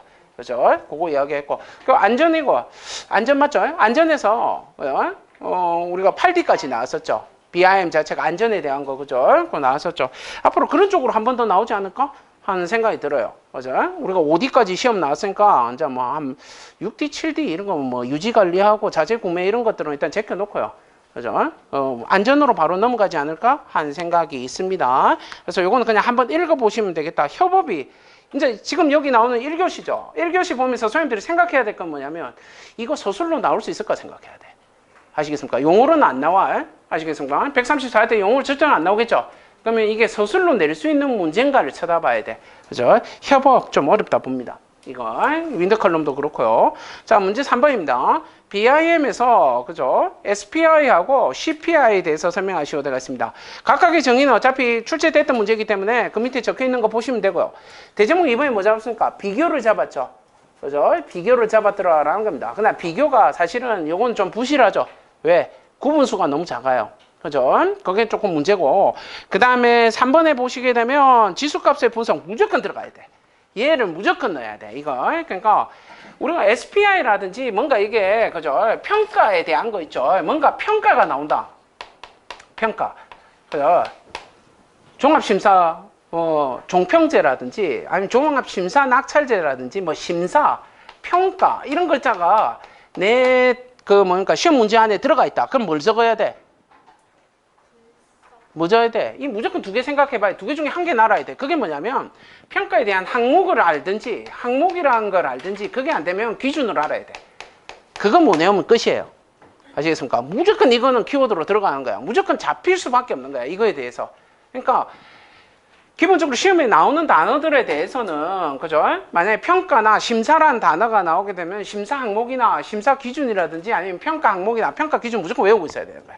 이게 기본이 되는 거예요. 그죠? 그래서 그런 거 이야기하는 것이고요. 얘도, 그죠? SPI하고 CPI라고 하는 거, 이거 서술로 물어봤죠. 그죠? 이거 서술로 어떻게 물어봤습니까? 이 두 개를 동시에 물어본 적이 있어, 서술로. 계산 문제였어요. 값을 주고 계산하려 했어, 그때. 요거 자체가. 최근에 나왔던 그 계산 문제가 얘 값이었거든. 그죠? 그래서 그거 이야기해 줄 수 있어야 되고, 산정식 같은 거 거기 있죠? 그런 것들 적어 줄 수 있어야 되고, 지금 이 안에 들어가 있는 것 정도만 적을 수 있어도 점수 잘 나올 겁니다. 이 정도 할 수만 있어도, 그죠? 전부 다 이 값들에 대해서 다 이야기하고 있죠. 이 정도면 잘 쓴 거야. 이 정도 쓸 수 있으면 진짜 잘 쓴 겁니다. 그죠? 그거 이야기하더라. 그럼 얘가 다시 서술로 나올 수 있을까? 없다라고 봅니다. 왜? 아까도 이야기했죠. 이 두 개의 문제에 대해서 서술로 물어봤어요. 계산 문제였긴 하지만 이미 물어봤더라라는 겁니다. 그러면 시험 문제 나오기는 쉽지 않아요. 문제 자체가. 자, 그 다음에 문제 4번입니다. 유리의 구성 요소 중에 단열 감봉이더라라는 겁니다. 그죠? 단열 감봉입니다. 뭐 단열 감봉에 대해서는 기본적으로 단열 감봉의 특징 같은 거 적어줄 수 있어야 될 것이고요. 이거에 대해서, 그죠? 일반적인 감봉하고 단열 감봉의 차이 같은 거 이야기해 줄 수도 있을 것이고요. 감봉에 대해서, 그죠? 이야기해 줄 수 있으면 되겠다. 그죠? 자, 그게 있으면 단일 감봉에서 제일 중요한 단어는 그게 정의를 보면 복층 유리 제조 시 유리 상호 간의 이격시켜 일정한 공간을 유지하도록 하는 거. 상호 간의 이격이라는 이 단어, 이게 그 뭡니까? 감봉이죠. 그죠? 그 다음에 그 밑에 보시면 낮은 열 제어 확률의 개선이란 말이 있죠. 그죠? 걔가 뭘 이야기하는 거야? 단열을 이야기하는 거야. 이 두 단어는 반드시 들어가 줘야 되는 거예요. 단열 감봉이라고 하는 거는, 그죠? 그러니까 답을 쓸 때 선생님들 그렇게 쓰지 않습니까? 단열 감봉하면 뭐 열을 차단하고 뭐 이렇게 적거든요. 대부분. 그죠? 그렇게 적죠. 단어를 좋게 써야 돼. 같은 단어라도 초딩처럼 적으면 절대로 안 되는 거야. 답에 대해서. 그것만 신경 쓰시면 돼요. 이거 그거 이야기하면 되고 이거 뭐 괜찮죠. 이 정도. 그죠? 이런 문제는 다 썼을 거라 생각을 합니다. 자, 그 다음에 문제 5번입니다. 타일공사에서의 오픈타임과 가사시간이더라 라는 거. 이제는 조금 나오기 힘들지 않겠는가라는 생각이 들고요. 오픈타임이 나왔으니, 그죠? 타일에 대해서 우리가 중요한 거는 얘가 시험에 안 나온다라고 하면 오픈타임도 시험에 나올 확률이 떨어질 것이고요. 그죠? 그 다음에 이제 가사시간도 나오기를 힘들다라고 보면 다음 시험 문제 뭐 나올까? 타일에 대해서 물으면. 이번 시험에 이제 남은 게 이제 우리 134회 때 준비를 하게 되면 뭘 봐야 될까? 시험에서. 주력으로 봐줘야 되는 게. 뭘까요? 딱 두 개를 볼 수가 있어요. 그게 뭐냐면 접착 강도예요. 첫 번째. 접착 강도에 대해서 봐야 되고 그 다음에 하자입니다. 이게 주력이에요. 주력. 아시겠습니까? 그러니까 접착력 시험은 한번 봐야 됩니다. 지금 다시 한 번 더 이제 봐야 됩니다. 그거 알고 있어야 되고요. 밑에 그 개념도 있죠. 그죠? 개념에 대한 거. 그거는 뭐 뻔한 내용이니까 알고 계시면 되겠고 그 다음에 오픈타임하고 가사시간의 확보 방안에 대해서 적혀가 있죠. 그죠? 요거 있더라. 그 다음에 영향 요인 적어놨습니다. 기본적인 내용이고 가사시간은 뭡니까? 저게 가사시간이라고 하는 게 작업 가능 시간. 그렇지. 작업 가능 시간이죠. 오픈타임은 뭡니까? 최대 대기 가능 시간이죠. 그죠? 그래서 오픈타임에서 제일 중요한 거는 뭐냐면 그 시간을 준수해서 그 이후에 붙이기 시작해야 되는 거죠. 그 이전에 붙이면 뭐가 되는 거야? 들뜸이나 흐름 같은 거, 탈락 같은 것들이 일어날 수가 있더라라는 겁니다. 그죠? 그거 이야기하는 거고 가사 시간이 없을 수도 있죠. 가사 시간이란다. 오픈타임이 없을 수도 있죠. 어떨 때? 접착제 썼을 때 바로 경화제로 경화 시간으로 바로 넘어갈 수가 있죠. 바로 이 가사 시간으로 넘어가서 바로 경화 시간으로 넘어가는 것도 있더라라는 겁니다. 그래서 오픈 타임이 있다라고 하는 거 일반적으로 습식공사입니다. 시멘트를 사용한다라고 보시면 됩니다. 그 이야기합니다. 자, 그 다음에 문제 6번입니다. 타워 크레인이더라라는 거, 인상시 안전점검 사항이더라라는 거. 그죠? 최근에 들어서 타워 크레인 문제가 주춤주춤은 하고 있는데, 텔레스코핑 같은 경우에는 일반적인 문제는 맞습니다. 이 문제 자체가, 그죠? 그거 이야기하고, 안전점검 사항에서 대제목 이번에 그 안전점검 사항을 먼저 쭉 적었죠. 설치 계획과 계산서 설치 상세도에 따른 크레인의 설치 유무 봐야 되고, 그 다음에 설치하고 해체 절차의 계획과 운영의 적합성 유무 봐줘야 되고, 그 다음에 타워 크레인의 구조부 등의 상태 적합 유무 봐야 되고, 타워 크레인 건상기계 장치의 상태의 적합 유무 봐줘야 되고, 선해 장치 상태, 그 다음에 전기관계 안전장치 하중 능력의 적합 유무 뭐 이런 것들이 있더라라는 겁니다. 확인하는 겁니다. 그걸 이야기해 줄 수 있으면 되고, 이거에서 중요한 거는 안전점검 사항에 있어서 항목수를 최대한 불려놨어야 돼요. 선생님들이 이거 답을 쓸 때 이거에 대해서 점수를 받으려고 했다면 최대한 불려놓을 수 있어야 된다라는 거. 그리고 이걸 강조를 어느 정도 해줄 수만 있었으면 점수는 나옵니다. 그 다음에 이제 텔레스코핑에 대한 거는 그냥 설명이 들어가 주면 되겠죠. 그죠? 그것만 할 수 있으면 되겠다. 그 다음에 이제 지금 만약에 이제 이거를 시험에 이게 안전점검사항 얘는 서술로 나올 수 있을까? 충분히 낼 수 있겠죠. 문제 자체가 충분히 내볼 만한 문제. 그래서 이건 공부를 하고 있어야 되는 문제입니다. 만약에 얘가 나온다라고 한다면 서술로 간다라고 하면 앞쪽에는 뭐가 붙을까? 뭘 붙여줘야지 뒤에 안전점검사항 같은 게 붙으면 말이 될까요? 타워 크레인에서 가장 많이 나왔던 문제가 뭔 것 같습니까? 딱 두 가지입니다. 두 꼭지밖에 없습니다. 타워 크레인은. 그게 뭐냐면 첫 번째는 운용에 대한 거고요. 두 번째는 뭐냐면 재해에 대한 거예요. 그죠? 근데 최근에 시험 문제 타워 크레인에 대해서 뭐 물었습니까? 운용에 대해서 물었어요. 운용에 대해서. 무슨 말인지 아십니까? 그러면 지금 안 나온 게, 가장 최근에 안 나온 게 뭐냐면 재해에 대한 겁니다. 딱 내기 좋아. 얘랑 붙여서. 아시겠습니까? 그래서 재해에 대해서는, 타워 크레인의 재해에 대해서 반드시 생각을 해봐야 되고요. 용어로 봤을 때는 타워 크레인에서 안 나온 게 두 개가 있죠. 그게 뭡니까? 첫 번째는 브레이싱 방식입니다. 그죠? 월 브레이싱하고 와이어 브레이싱이 있죠. 그게 시험에 안 나온 지가 조금 됐고요. 그 다음에 또 안 나온 게 뭐가 있을까? 기초입니다. 기초. 기초의 종류 있죠. 독립기초 방식이 있고, 강말뚝 방식이 있고, 연구구조물을 이용한 방식이 있죠.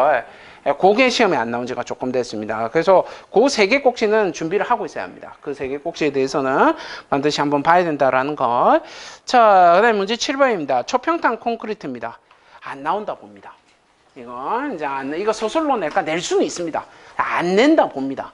이거 초평탄 콘크리트입니다. 거기 보시면 있죠? 1, 2, 3, 4.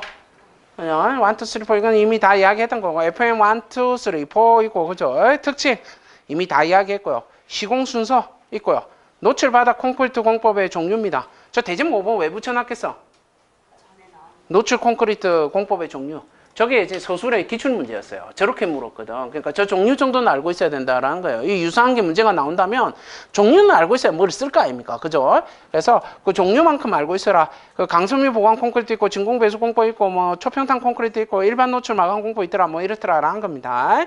자, 그다음에 문제 8번 보시게 되면 자기 수축입니다. 그죠? 자기 수축이더라라는 거. 자기 수축은 용어도 출제됐고요. 서술로도 출제가 됐습니다. 얘도. 그죠? 그럼 자기 수축에서 시험 문제 물었던 게 뭘까?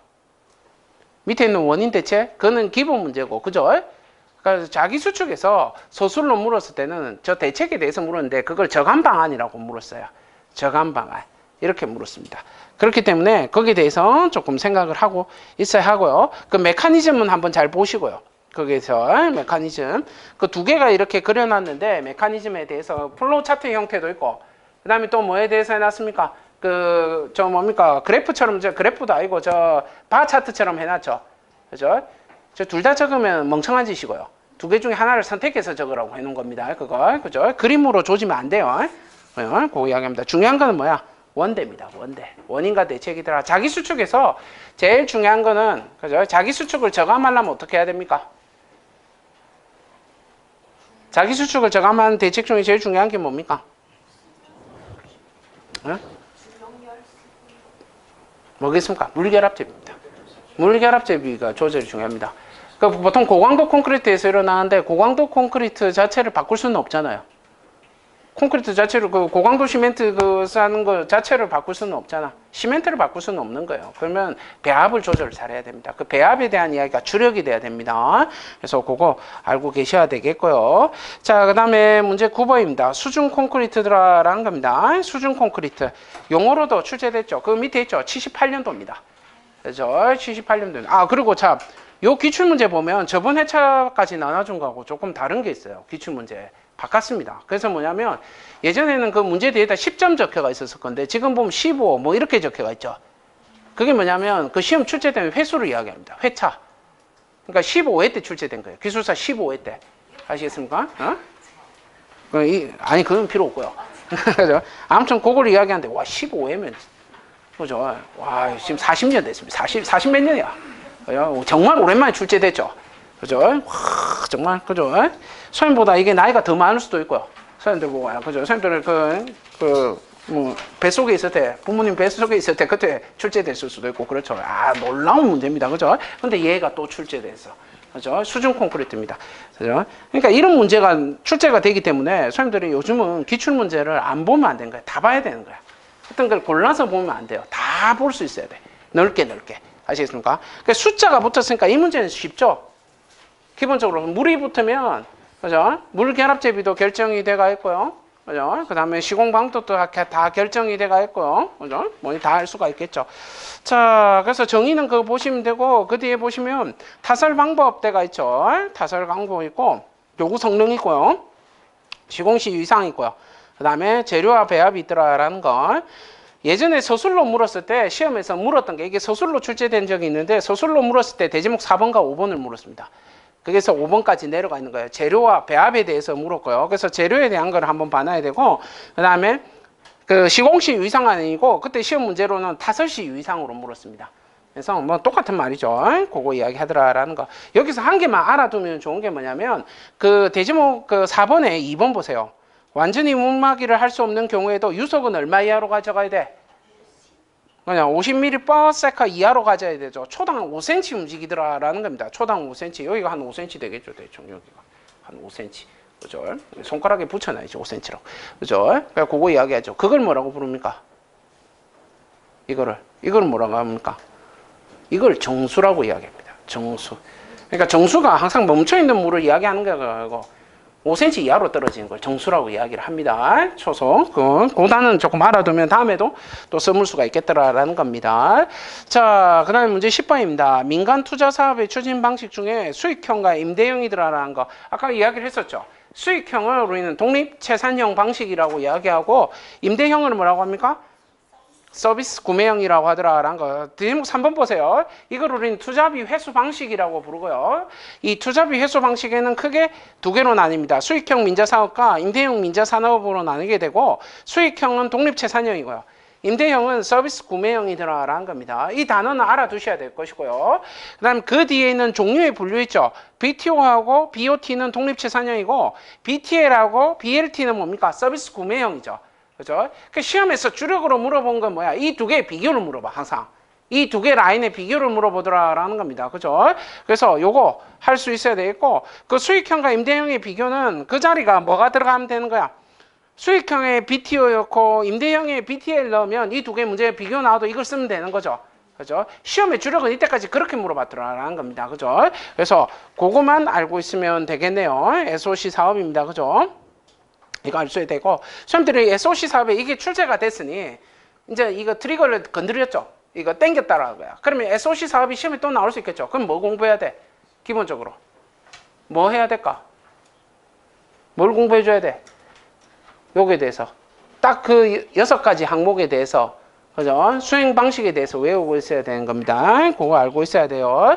그러니까 제일 중요하게 여기에 된 거는 BTO하고 BTL 위주로 움직여야 됩니다. BTO와 BTL 위주로 움직이게 되더라라는 거. 그건 머릿속에 들어가 있어야 됩니다. 다음 시험에 나올 수 있겠죠. 그죠? 나올 수 있다. 나오더라도 용어로 나오는 거예요. 아시겠습니까? 용어 단에서 크게 물어볼 게 없기 때문에 그래요. 계약에서. 그 이야기 합니다. 자, 그 다음에 문제 11번입니다. 건설 공사비 지수더라라는 겁니다. 건설 공사비 지수죠. 자, 건설 공사비 지수는 이제는 안 나올 겁니다. 이거 자체가.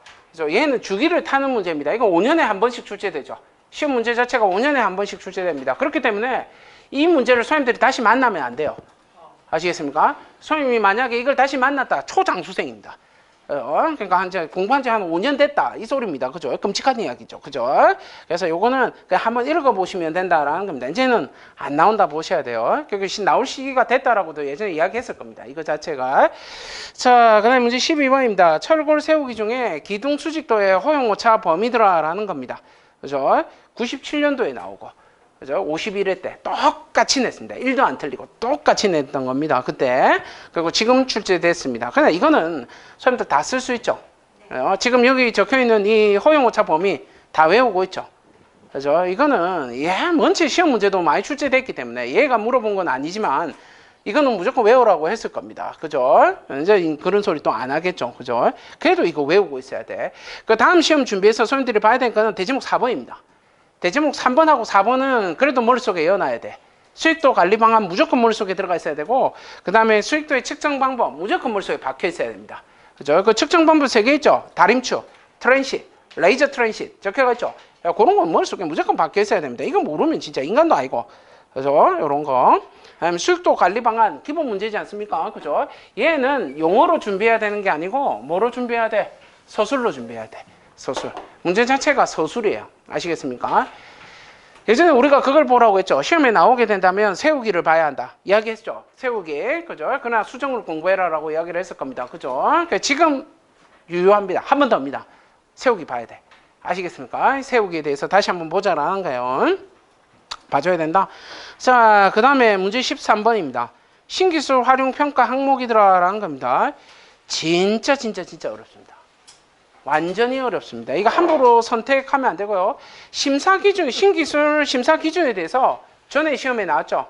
132회 때 출제가 됐던 문제입니다. 그 뒤에 있으면 활용평가 항목 보세요. 항목을 보시게 되면, 활용평가 항목을 보시게 되면, 거기 적혀가 있죠. 그게 앞쪽에 항목 있죠.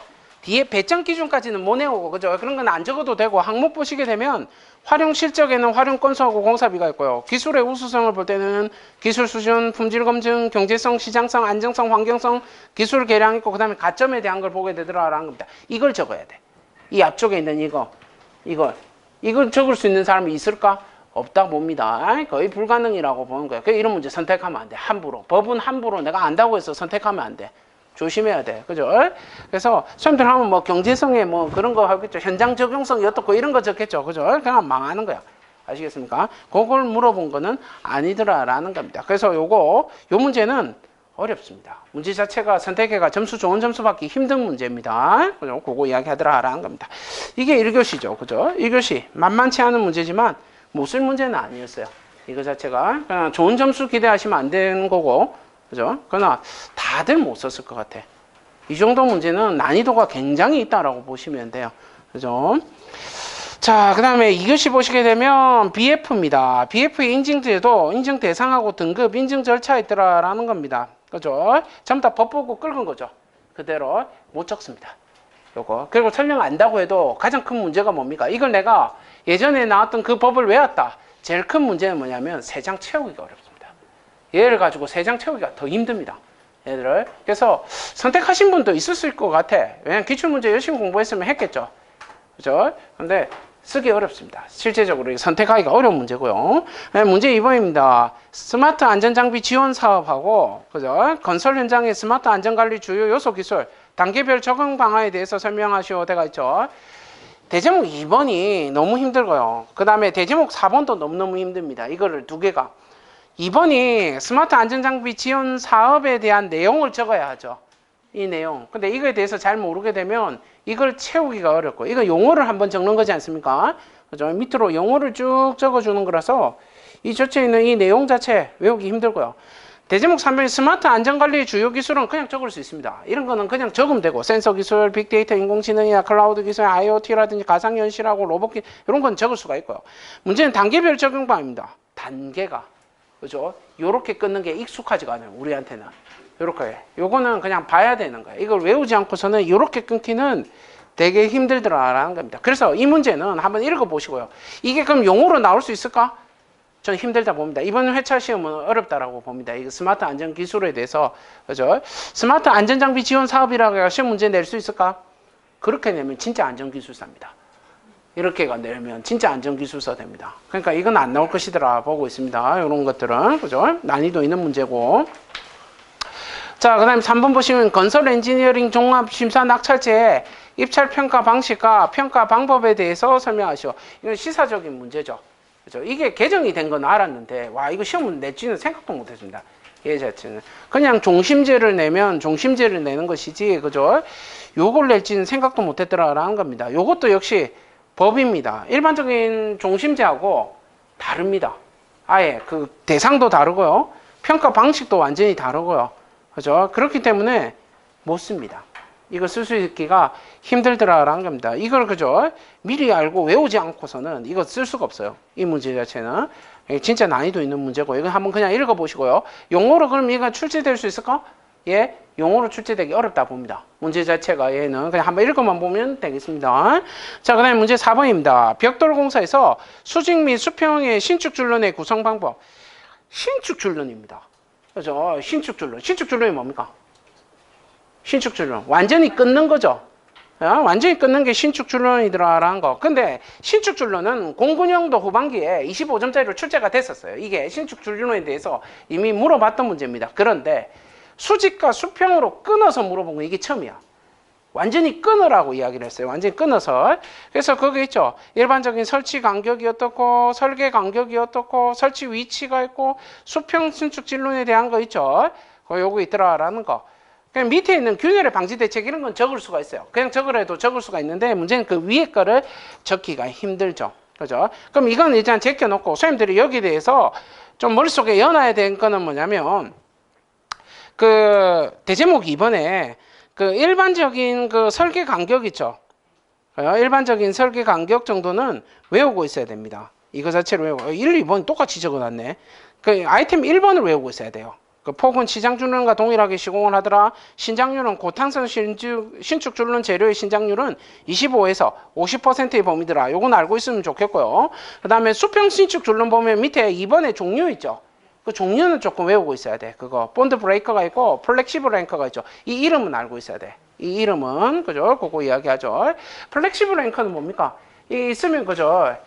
이 조적벽이 이렇게 있다라고 치면 여기 약간 띄워야 되는데 여기 앵커가 이렇게 벽에 붙겠죠. 이 앵커가 어떻게 되는 거예요? 움직이는 거죠. 이 거동에 따라 같이 움직여 주더라는 거예요. 이렇게 흔들려 주더라라는 겁니다. 그게 플렉시블 앵커고요. 그 다음에 본드 브레이커는 다 아시죠? 본드 브레이커는 모르면 안 되지. 이거 줄눈 넣는 거잖아요. 그죠? 이거 해서 이거 줄눈 들어가지 않습니까? 이게 벽돌 들어가게 되고, 그죠? 백업재 들어가고 이거 들어가는 거죠. 그거 이야기 하더라라는 겁니다. 얘는 한번 물어볼 수 있을 것 같아. 예, 수평 순축 줄눈하고 이런 것들은 한번 물어볼 수 있을 것 같습니다. 얘 자체를 용어로 내도 내볼만 하겠는데? 라는 생각이 들어요. 그러니까 요건 조금 공부를 해 놓읍시다. 요거 아까도 이야기했지만 여기에 대한 자세한 내용은 여기 원래 이거 두 개의 그림도 어디에 있느냐면 건축기술 지침에 있습니다. 딱 거기에 있습니다. 그래서 시험에 더 나올 수가 있어요. 그래서 아시겠습니까? 그래서 요건 한번 꼭 봐야 합니다. 이건 용어 대비해서도 한번 봐야 합니다. 조적은 시험 문제에 낼 게 없어요. 균열을 내야 하는데 균열이 이미 출제가 됐더라고요. 균열을 지금도 나왔죠. 균열 방지 대책 또 나왔죠. 그럼 균열에 대해서 안 묻는다면 뭐 묻겠습니까? 누수? 요즘에 누수 안 묻습니다. 시험에 대해서. 그럼 이런 조인트나 이런 것들을 물어봐야 되는데 물론 그거 물어볼 수 있겠죠. 컨트롤 조인트 물어볼 수도 있겠죠. 거의 나올 확률은 거의 없다라고 봅니다. 컨트롤 조인트도. 그래서 아사리 얘가 훨씬 더 확률이 높다라고 보고 있습니다. 그래서 얘는 용어로 준비를 해야 된다라는 거예요. 자, 그 다음에 문제 5번입니다. 콘크리트 공사에서 다음 항목에 대해서 설명하시오 되어 있습니다. 적용 부위 및 구성 재료에 따른, 이게 중요하다 했죠. 에 따른이더라라는 겁니다. 에 따른이 나오면 뭐야? 별이죠. 그래서 별로 끊을 수가 있어야 되고요. 그에 따른 거푸집의 종류. 적용 부위에 따른 대지목 2번 봅시다. 적용 부위에 따라서 보게 되면 슬래브 바닥판, 그죠? 무지주, 그 다음에 뭐 외부 벽체하고 거동, 지하 합병 뭐 이런 걸로 잡을 수 있고, 무지주 그건 아니고, 무지주는 지워야지. 그죠? 그거 이야기하는 것이고요. 그 다음에 구성 재료에 보면 그 밑에 적혀가 있죠. 그죠? 목재 거푸집이 있고, 금속 거푸집이 있더라. 이거 구분만 해줄 수 있으면 되는 거야. 종류를. 그죠? 그러면 어느 정도 점수 나옵니다. 동바리 종류는 뭐 더 이상 설명드릴 것도 없고요. 그 다음에 거푸집의 해체 시기 그냥 외워야 하고요. 그죠? 그 다음에 검토 사항에 대한 거 그죠? 아까도 이야기했다시피 하중에 대한 거는 무조건 이야기해 줄 수 있으면 좋겠더라라는 거. 하강처에 대한 거는 기본적으로 적어줄 수 있으면 점수는 어느 정도 나옵니다. 요거 1, 2, 3번이 제가 있으니까 이런 거 나올 때는 제일 주의해야 되는 게 뭐냐면 분량입니다. 분량. 배분이 어느 정도 나가야 됩니다. 일정하게 나가줘야 되고 여기다가 실잔떼기 없는 엑스트라 같은 거 달면 분명히 그 분량 오버돼야 됩니다. 근데 남는다. 이게 무슨 말이에요? 그 답 틀렸다 이 소리예요. 아시겠습니까? 그거 이런 것들을 조심해야 돼. 이 분량 확보가 제일 중요한 겁니다. 자, 그 다음에 문제 6번입니다. 고온내구성 콘크리트의 적용 대상과 그죠? 그 다음에 피복 두께 그리고 시공시 고려해야 될 사항입니다. 그죠? 여기서 제일 어려운 거는 대지목 3번입니다. 피복 두께입니다. 이걸 못 적습니다. 이거를. 그러니까 왜냐면 이건 별도로 외워줘야 됩니다. 이 문제를 위해서. 그죠? 못 외우죠. 이게 가장 큰 문제예요. 그래서 얘만 어느 정도 넘어갈 수 있다면 대부분 다 점수가 나옵니다. 나머지 것들은 점수가 나올 수 있는데 문제는 뭐예요? 저거 이렇게 적은 사람이 있을까? 이 생각이 듭니다. 이거 그죠? 이런 것들은 어디 장판지나 이런 데도 안 들어가 있어요. 왜? 이제 두 번째 출제됐어. 딱 두 번째야. 이게 똑같이 문제가 두 번 출제됐거든요. 이제 장판지 들어가면 들어가겠죠. 이제부터 얘가. 근데 지금은 걸렸어요. 사실은 이거. 그러니까 선생님들 합격할 때까지는 이 문제 나올까? 안 나온다 봅니다. 그럼 이제 여기서 우리가 생각해야 될 건 뭡니까? 얘가 용어로 나올 수 있을까? 이걸 생각해야 돼. 이때까지 역대 시험 문제에서 고온내구성 콘크리트가 시험에 나온 적은 한 번도 없습니다. 용어로 출제된 적이 없어요. 한 번도 출제된 적이 없더라라는 겁니다. 그럼 나올 수 있을까? 힘들다 봅니다. 요것도 조금 힘들다라고 보고 있습니다. 요거 자체가 왜? 특수해요. 얘 자체가. 그래서 그리고 당장 내기는 조금 부담스러울 것 같아. 얘 자체가. 그래서 그리고 뭐니 해도 뭐가 있어요. 지금은 오늘 덥죠. 소중이 있어. 우리에겐 소중이 있잖아. 안 더워요? 쪄 죽을 것 같아 나는. 그죠? 내 마음이 쪄 죽을 것 같아. 그죠? 그래서 소중 콘크리트가 있기 때문에 이번 시험은 조금 힘들지 않을까라고 하는 걸 이야기를 합니다. 자, 그 다음에 이제 3교시 보시게 되면 3교시 문제죠. 주택건설공사에서 감리자의 업무 착수 준비 사항하고 현지 여건 조사에 대해서 설명하시오가 있습니다. 그거 있습니다. 제일 먼저 선생님들이 여기서 봐야 될 거는 뭐냐면 감리의 정의에 대해서 먼저 봐놓으세요. 그 개요 1번에 적어놨거든요. 감리의 정의에 대해서. 그러니까 그 항상 서술을 적더라도 정의를 좀 적는 습관을 들이세요. 정의를 좀 제대로 적는 습관을 들이세요. 그 대충 두리뭉실하게 너무 두리뭉실하게 적으니까 그거 이야기하는 거고, 그죠? 밑에 감리자의 업무 착수 준비 사항대가 있죠. 그 옆에 가로해가 해놨죠. 그죠? 그 뭐라 적혔습니까? 주택건설공사 감리 업무 세부 기준 거기서 낸 거예요. 거기 이게 딱 적혀 있어. 그 항목들이 쭉 적혀가 있습니다. 그죠? 그러니까 거기 있는 항목을 못 쫓아가면 어떻게 된 거야? 점수는 잘 안 나오겠죠. 거기를 보고 냈으니까. 근데 이게 이대로 안 적더라도 그 업무 내용이라고 한 게 중복되는 게 없고요. 이게 합리적으로 느껴지면 점수가 나옵니다. 선생님들 걸. 그러나 합리적의 전제 조건이 뭔지 아십니까? 분량이 안 나오면 그걸로 끝이야. 아시겠습니까? 분량은 확보하고 합리적이어야 돼. 분량도 안 나오면 뭐 세 줄 적어놓고 합리적인 거지 같은 소리 하면 안 돼. 아시겠습니까? 그러니까 뭐 해줘야 돼? 무조건 어느 정도 분량은 맞춰줘야 된다라는 거. 그럼 분량을 몇 개나 적어야 될까? 여기 적힌 게 9개야. 그죠? 그럼 걔는 몇 개 적으라고 했을까? 못 적어도 인간적으로 5개는 적어야 되죠. 못 적어도 5개 이상은 적어줘야 되는 거야. 6개 정도는 가르쳐줘야 되는 거야, 여기에. 근데 그것도 안 나온다. 6개도 못 적었다. 일단 감점 생각하고 있어야 돼. 그래요? 뭐 내가 퀄리티 높은 답, 선생님들 보면 그런 거 있거든. 답을 적을 때 나는 퀄리티 높은 답을 적으니 5개만 적겠다 하는 사람들이 있거든요. 그 퀄리티는 소임한테만 있는 거야. 딴 사람 보면 퀄리티 하나도 없어, 그거. 아시겠습니까? 짜증만 확 일어나요. 그거 보면 아시겠습니까? 질보다는 양이 안 되면, 질이 안 되면 양으로 가야 돼. 승부 걸어야 돼. 아시겠습니까? 그러니까, 요런 것들이 이제 그런 게 필요합니다. 그 다음에 현지 요건 조사 있죠? 그죠? 있는 그대로 긁었습니다. 거기에 적혀 있는 현지 여건 조사라 적혀 있는 걸 그대로 긁었습니다. 그 항목도 쭉 적혀가 있죠. 그런 내용들만 들어가 있으면 좋겠더라라는 겁니다. 거기에 대한 걸. 자, 그게 현지 여건 조사입니다. 그래서 이거는 문제 자체는 그렇게 어려울 건 없습니다. 적는 것 자체는 어려울 게 없는데 이 답하고 얼마나 부합되게 적어줄 수 있는가라는 거예요. 이거 자체가 그것만 신경 쓰시면 되겠습니다. 자, 그다음 문제 2번입니다. 건축물의 해체 공사 계획 수립에 대해서 설명하시오 되가 있습니다. 그죠?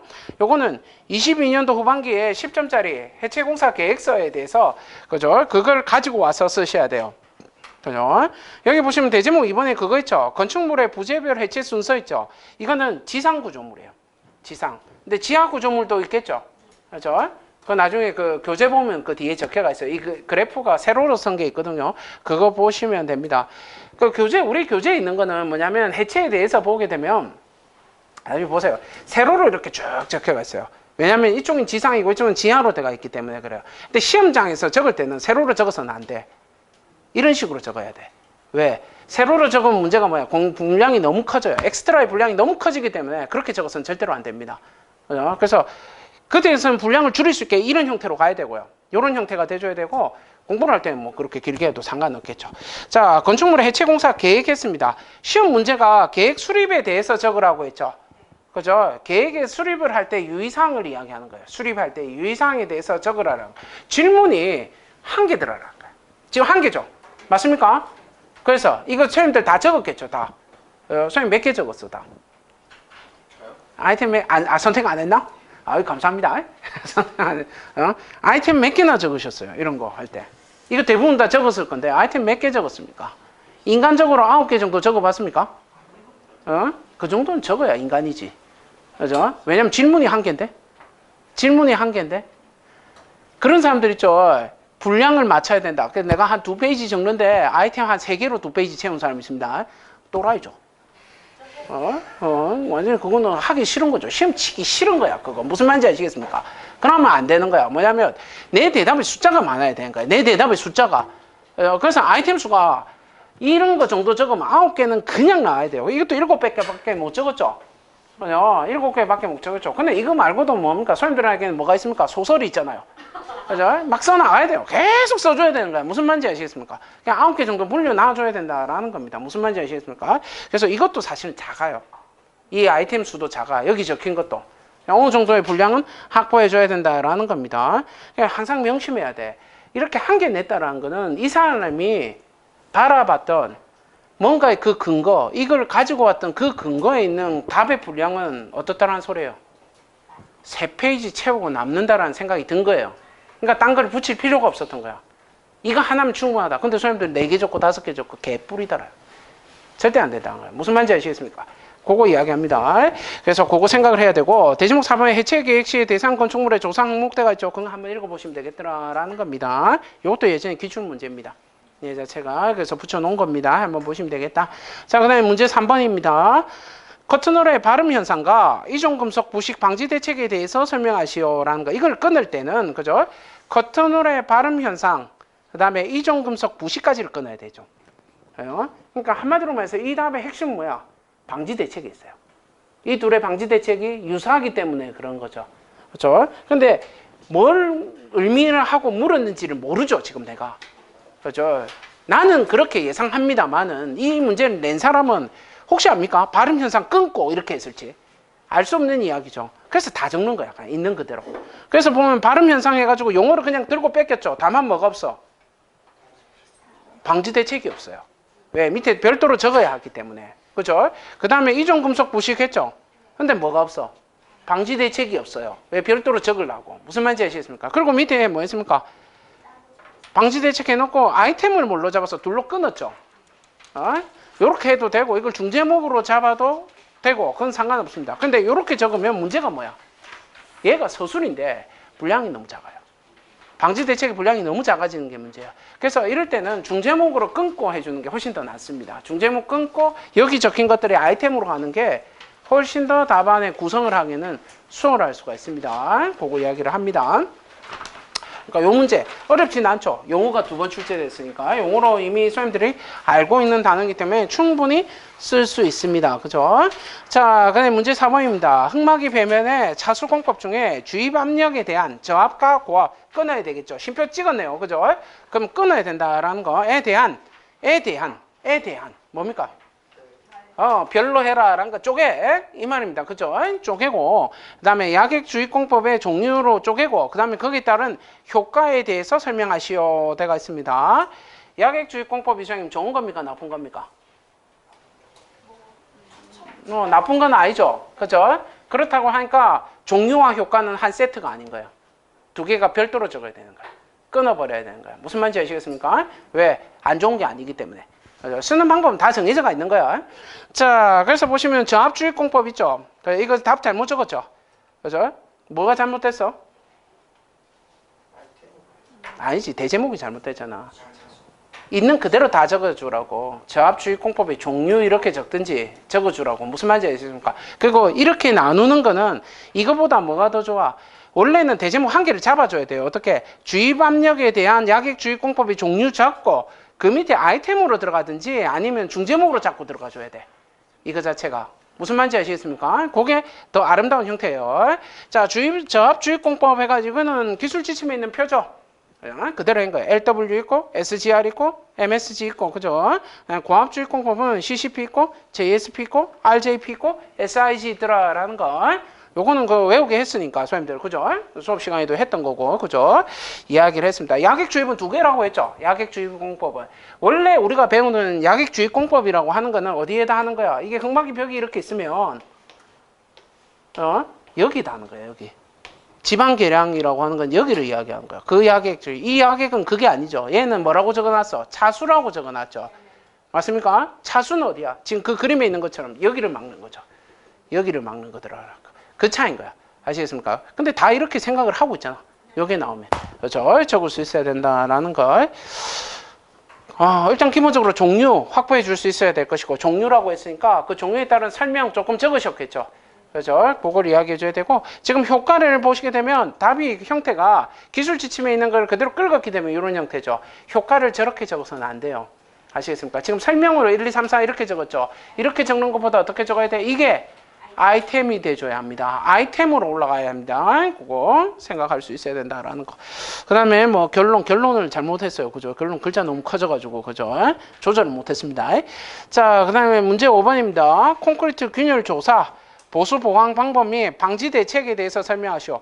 보수 보강 방법은 22년도 전반기 그리고 중반기 두 번 연속으로 출제됐고요. 23년도 중반기 그 다음에 지금 24년도 중반기 올해 다 그러니까 매년 출제가 됐어요. 그러면 이제 우리는 그건 알 수 있겠죠. 다음 시험에 준비할 거야 안 할 거야? 안 나온다 봐야 돼. 아시겠습니까? 1년에 한 번밖에 안 나오네. 얘는 1년에 한 번이야. 이미 끝났어. 균열에 대해서. 지금 만약에 나온다면 균열 중에서 뭐 낼 것 같아요? 균열 중에 뭐 내야 합리적이야 지금? 지금 거의 주기를 맞춰가고 있거든. 주기가 거의 유사해. 지금 이제 준비해야 될 게 뭐야? 올해 균열 중에서 올해 나왔던 균열 중에서 출제도 안 되고 안 됐고 봐야 되는 거 뭐 있어? 데크 플레이트예요. 데크 플레이트 봐야지. 지금 데크 봐줘야지. 이제 데크 한번 봐줄 때가 된 거예요. 데크 플레이트 상부 균열 봐줘야 되는 거야. 그죠? 한번 봐줄 때가 다시 도래했더라라는 겁니다. 내가 같으면 봅니다. 알겠습니까? 그거 이야기 하더라라는 거. 문제 자체는 균열 문제는 항상 기본 문제죠. 이걸 뭐 몰라서는 안 되는 거고요. 다만 이제 이 균열 조사가 처음 출제됐습니다. 균열 조사라는 게. 그래서 밑에 보시면 현황 조사가 있고 근접 조사가 있죠. 그죠? 이것도 처음 출제된 건 아니야. 출제는 됐어요. 출제는 되기는 됐는데 단독으로 출제된 적이 한 번도 없는 문제. 그거 이야기합니다. 그래서 현황조사 있고 근접조사 있더라라는 거 그거 한번 읽어보시면 되고요. 얘는 용어는 낼 수 있을까? 못 낸다 봅니다. 자, 보수보강 방법은 우리가 외운 건 뭐 있습니까? 표충주, 강탄, 피치 이렇게 나가죠. 그죠? 그러나 기본적으로 여기는 보수보강 구분 없이 했고요. 그냥 순서대로 그냥 다 적었고요. 그 다음에 전부 다를 안 적었어요. 강탄, 피치 전부 다 적은 게 아니라 그 보시면 주력으로 쓰이는 것들만 적었습니다. 그죠? 단면 증대도 뭐 주력으로 쓰인다? 그거는 뭐 만든 사람 마음이죠. 그죠? 그거 이야기하더라. 그러나 빠져서는 안 되는 게 뭐냐면 표충주하고 강판하고 그 다음에 뭐가 빠지면 안 돼? 탄소섬유 시트는 무조건 빠지면 안 돼요. 무조건 이건 적고 딴 걸 적어야 합니다. 요거는 깔아놓고 적어야 된다. 이건 기본 문제입니다. 알고 있어야 되겠고 그 다음에 탄소섬유 시트하고 그 강제보강공법 있죠. 강판보강공법 있지 않습니까? 걔는 용어로도 출제될 수가 있어. 그래서 봐놔야 돼. 아시겠습니까? 그래서 그 둘만 따로 이렇게 또 들어간 겁니다. 그래서 봐줘야 되고, 그다음에 밑에 방지 대책, 그거는 뭐 그냥 보는 거고요. 그거 이야기하는 겁니다. 자, 그다음에 문제 6번입니다. 철골공사 주각부 시공 시에 앵커 매입 방법과 고름질에 대해서 설명하시오 되가 있습니다. 앵커 매입 방법은 아까도 이야기했다시피 22년도 후반기에 25점짜리 이미 출제된 문제고요. 고가 후 용이죠. 사람들이 이미 알고 있는 문제고, 고름질 같은 경우에 이게 약간 특이하기는 한데 이게 23년도 중반기에 10점짜리로 출제됐어요. 그래서 수험들이 이게 낯설지는 않을 거예요. 이 단어가, 패딩이라는 단어가. 근데 이제 먼저 수험들이 이걸 보면서 공부를 해야 될 건 뭐냐면 그 개요의 2번 보세요. 고름질의 정의가 있습니다. 고름질의 정의에 대해서 먼저 조금 보시고요. 철골 주각부 시공 시에 하중을 균등하게 전달하기 위해서 베이스 플레이트와 기초 바닥 사이에 모르타르를 채워 넣는 작업을 우리는 패딩이라고 이야기를 합니다. 이 단어를 알고 있어야 돼. 패딩이라고 하는 거, 이 단어를 알고 있어야 되겠고, 그 다음에 그 밑에는 뭐 있습니까? 고부전 적어놨죠. 그죠? 고름 모르타르법 있고, 부분 그라우팅법 있고, 전면 그라우팅이 있더라라는 겁니다. 그죠? 요거 이야기하더라. 그러나 요게 이제 기본 베이스가 돼야 되지만, 여기에 만약에 혹시라도 그렇게 쓰신 분은 없겠지만, 혹시라도 이게 용어를 적었다. 패딩에 대한 용어를 적었다. 그러니까 정의 적고, 종류는 적었겠죠. 당연히 종류는 적을 거고, 거기에 뭐 이거 패딩식 유의사항 이런 거 적고 뭐 이렇게 했겠죠. 괜찮은 방법입니다. 괜찮은 방법이에요. 그건 좋은 방법입니다. 그것도. 그죠? 어쩌면 그게 더 맞을 수도 있어요. 왜냐면 명사와 명사를 묻는 것 자체는 분량이 그렇게 많지가, 생각을 해봐. 위에 4개, 밑에 3개야. 그런데 종류를 적을 것 같으면, 종류만 적으면 다 해가 한 페이지면 다 적을 수 있어요. 이거. 마음만 먹으면 한 페이지면 다 적을 수 있는 거야. 이걸 시험 문제로 냈겠는가라는 거야. 이거 이렇게 내지는 않았을 거더라라는 거야. 아시겠습니까? 그러면 어쩌면 그 패딩이라는 그 단어는 그냥 용어를 묻는 게 아닌가라는 생각을 해봐야 하는 거예요. 거기에 대해서 그걸 이야기를 합니다. 이건 각각의 설명을 많이 적어내니까 이게 뭐 3페이지 나올 만큼 적은 거겠죠. 소님들도 아마 이렇게 적었을 거야. 그림 뒤따 크게 그리고 막 그랬을 거야. 그림으로 완전히 7대 만족 해놨을 거야. 거기다가. 그죠? 그러면 그죠? 그게 생각해봐야 돼. 그렇게 전국의 성에 100명이 있으면 몇 명 그렇게 적었을까? 내가 볼 때 한 80명은 그렇게 적었겠죠. 안 그렇습니까? 100명 중에 80명은 지금 방금 말한 대로 안 적었을까? 고가 후용 적고 고부전 적지 않았을까? 암울하죠. 그럼 그때부터. 그렇죠? 내가 전국 80%면 합격할 확률이 떨어지는 거잖아. 그죠? 그거 한번 생각을 해봐야 하는데. 그죠? 자, 그 다음에 4교시입니다.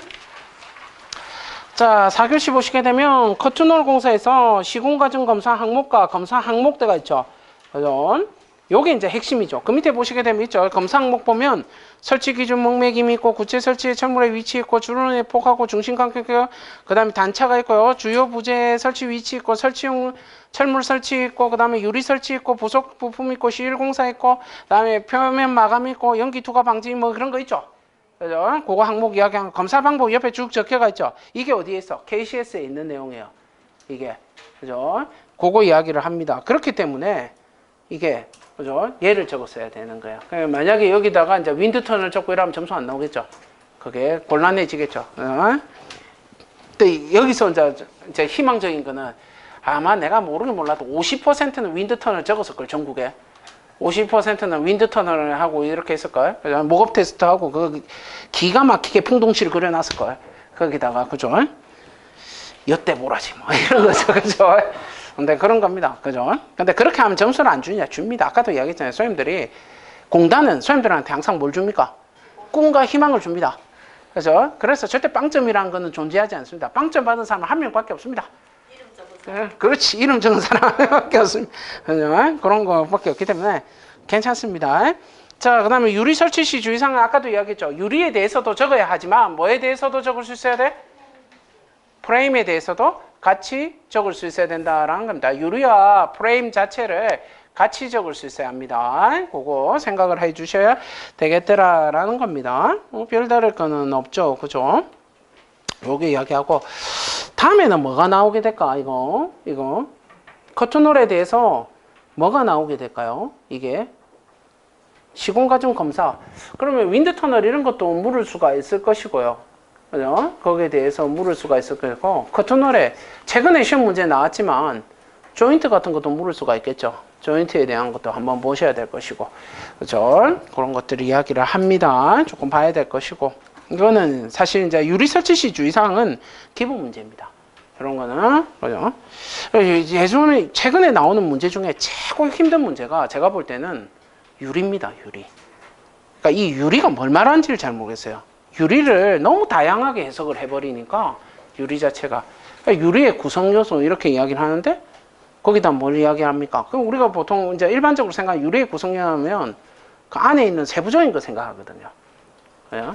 뭐 규석이 어떻고 뭐 이런 거 나오게 되는데 아까 단열 감봉 앞에다 그렇게 붙여버리면 아 저렇게 바라보고 있구나라는 거 생각을 해야 되죠. 그래도 답을 적기가 힘든 걸. 그래서 그런 문제들이 최고 힘듭니다. 자, 그 다음에 이제 이거 커튼홀 공사 이런 문제는 시험에 나올 확률이 거의 없습니다. 이제는 좀 힘들다라고 봐야 돼요. 이건 다 나왔다 봐야 되죠. 이것도. 자, 그 다음에 문제 2번입니다. 지하 구조물의 부상 방지를 위한 공법을 설명하고 부위별 계측 대상과 측정 방법에 대해서 설명하시오. 부상 방지를 위한 공법은 22년도 후반기에 25점짜리로 출제됐던 겁니다. 그래서 지금 대제목 2번 보시게 되면 부상 방지 공법대가 있죠. 그죠? 주로 이제 기초 위주로 되어 있습니다. 요거 자체가. 그래서 부력 앵커가 있고요. 내부 배수 처리 방법이 있고, 외부 배수 처리가 있고요. 내외부 배수 동시에 하는 방법이 있고, 마이크로 파일을 쓸 수도 있고, 자동 증대를 할 수도 있고, 그죠? 강제 배수를 쓸 수도 있더라라는 겁니다. 부상 방지 위한 공법들이고요. 그죠? 그 다음에 그 뒤에 있는 게 이제 문제인데, 부위별 계측 대상하고 측정 방법대가 있죠. 그죠? 일단 부위를 쪼개야 합니다. 부위별이라고 했으니까. 그래서 여기서는 부위를 크게 몇 가지로? 4가지로 쪼개놨습니다. 첫 번째는 위에 그림도 그려놨죠. 혹시나 헷갈릴까봐. 그죠? 스트로트 해놨고요. 그 다음에 흙막이 벽 해놨고요. 그 다음에 배면에 지표면을 해놨고, 그죠? 그 다음에 지하 수면 하부에 대해서 이야기하더라라는 겁니다. 배면하고 지표면인데, 그 배면 심표를 찍어야 되는데, 심표가 없네요. 그죠? 배면에 지중 이야기하는 거예요. 지중하고 지표면 이야기하더라라는 걸. 그거 이야기합니다. 그 스트로트에서는 뭘 씁니까?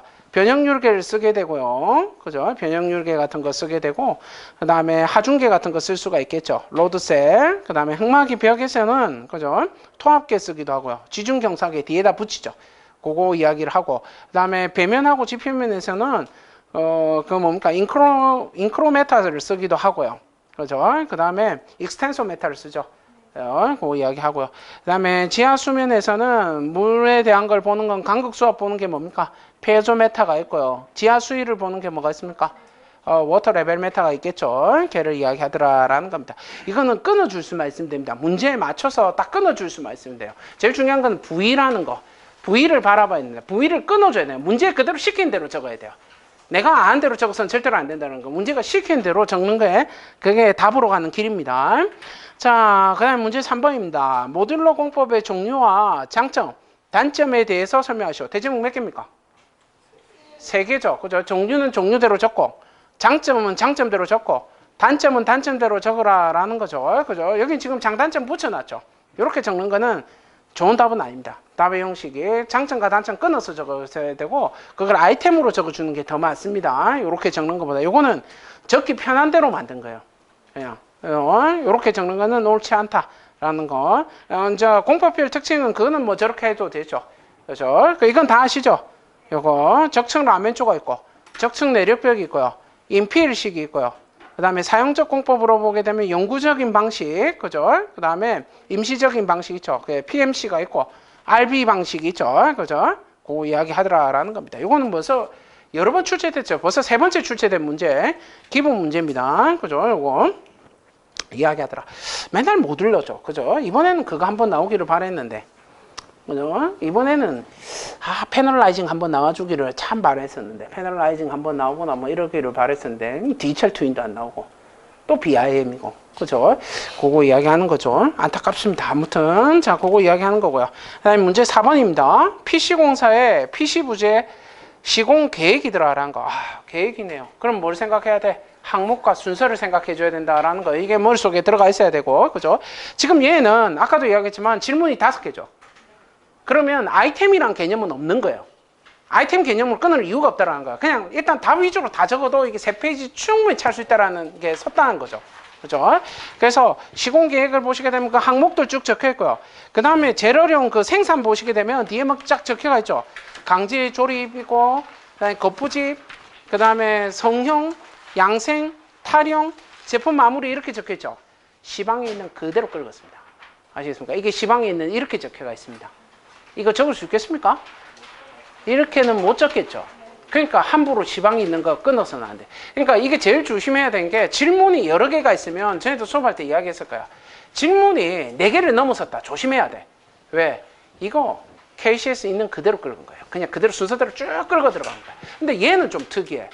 긁으려면 그냥 다 긁어버리든지 아예 일부는 긁고 일부는 안 긁고 막 조합을 해놨어요. 문제를. 그죠? 그냥 이런 문제들이 저 생산만 어떻게 잘 넘어가면 점수는 나올 수 있겠죠. 그럼 등분포 하중으로 나누면 점수를 25점짜리를 5개로 나누면 개당 얼마입니까? 5점이죠. 그럼 이거 한 개 날렸다 치면 몇 점 받을 수 있어? 2입점 받을 수 있잖아요. 2입점 안 주는 게 문제죠. 한 개 점수를 잘 안 줘요. 근데 이렇게 많이 쪼개놓으면 배점은 낮은 거는 맞겠죠. 얘에 대한 배점은 낮을 것이고, 그죠? 그럼 한번 해볼 만한 문제는 맞습니다. 그렇다 하더라도 나머지는 다 쓸 수 있어요. 현장 조립 시 유의점 쓸 수 있죠. 접합부의 요구 성능 이미 기출 문제입니다. 다 출제됐던 거고요. 내수 기차 단계는 아닙니까? 그죠? 그 다음에 종류별 특징 이건 다 아시나? 습식과 건식이 있죠. 이런 것들은 뭐 다 할 수 있는 것들이니까 나머지 것들은 다 맞출 수 있다라고 본다면 저 생산만 어떻게 잘 넘어가면 해볼만 하다라는 거예요. 그죠? 생산 저거를 가지고 엄청 황당했습니다. 그죠? 생산이 이게 왜 황당한지 압니까? 내가 볼 때는 이 문제 잘못 냈습니다. 왜 잘못 냈다라고 보는지 이거 찾아보신 분 있나요 혹시? 이 문제가 조금 잘못됐다라고 생각하는 이유가 뭐냐면 프리캐스트 콘크리트는 한글로 쳐야 되거든요. 프리캐스트 콘크리트라고 치면 시방이 2개가 뜹니다. 프리캐스트 콘크리트가 있고요. 그 다음에 시공에 대한 게 딱 뜹니다. 그러면 2개 중에 어떤 게 대장이겠어요? 최근에 개정된 게 대장이에요. 그죠? 최근에 대중된. 근데 이건 옛날 기준을 쫓아갔어요. 그게 신기한 거야. 그게. 왜 이걸 쫓아갔을까? 왜? 그죠? 왜 최근 게 있는데, 최근에 23년도에 개정된 애가 있는데, 걔를 왜 안 쫓아가고, 그 이전 거를 쫓아갔을까? 개정된 거를. 지 마음이죠. 내신 분 마음이겠죠. 그죠? 그래서 그 부분, 그게 중요하게 여긴 거야. 그러니까 그게 출제가 된 거겠죠. 그죠? 뭐 그렇게 생각을 해야 합니다. 그럼 뭐 어쩔 수 없죠. 그죠? 억울하면 어떻게 돼야 돼? 빨리 합격해가지고 사장님들이 출제위원 돼야 되겠죠. 그죠? 그것만 생각하시면 되겠네요. 다음 문제 5번입니다. 건설기술진흥법상에 건설사업관리를 시행해야 되는 건설공사의 종류. 와, 뭐 내옵니다. 건설공사의 종류. 법에 있는 거 긁었겠죠, 이거. 그죠? 무려 22개입니다. 22개. 그러니까 이거는 다 안 적어도 되고, 여기서 일부만 적을 수 있으면 되잖아요. 그죠? 뭐, 그냥 하면 되겠죠. 그래도 22개면 10개는 적어야 되지 않겠어요? 절반은. 그죠? 근데 힘들겠죠. 그 다음에 이제 보시게 되면 주요 업무 내용. 그죠? 쭉 적었습니다. 여기서 주요 업무 내용은 지금 이렇게 안 적어도 돼요. 지금 이거는 뭐예요? 단계별 업무 내용으로 적었죠. 이렇게 적은 이유는 이 중제목만 빼면 이게 주요 업무 내용이 되겠죠. 근데 이렇게 적어 놓은 이유는 뭐냐면 시험에 주력은 이렇게 물어봤던 거야. 단계별 업무 내용으로 시험이 주력 물어보는 거야. 다음 시험 준비할 때는 이렇게 준비를 해야 하는 게 맞아. 단계별로. 그래서 이렇게 만들어 놓은 겁니다. 그래서 그거 이야기하는 거고, 요거는 보시고, 지금은 몇 단계입니까?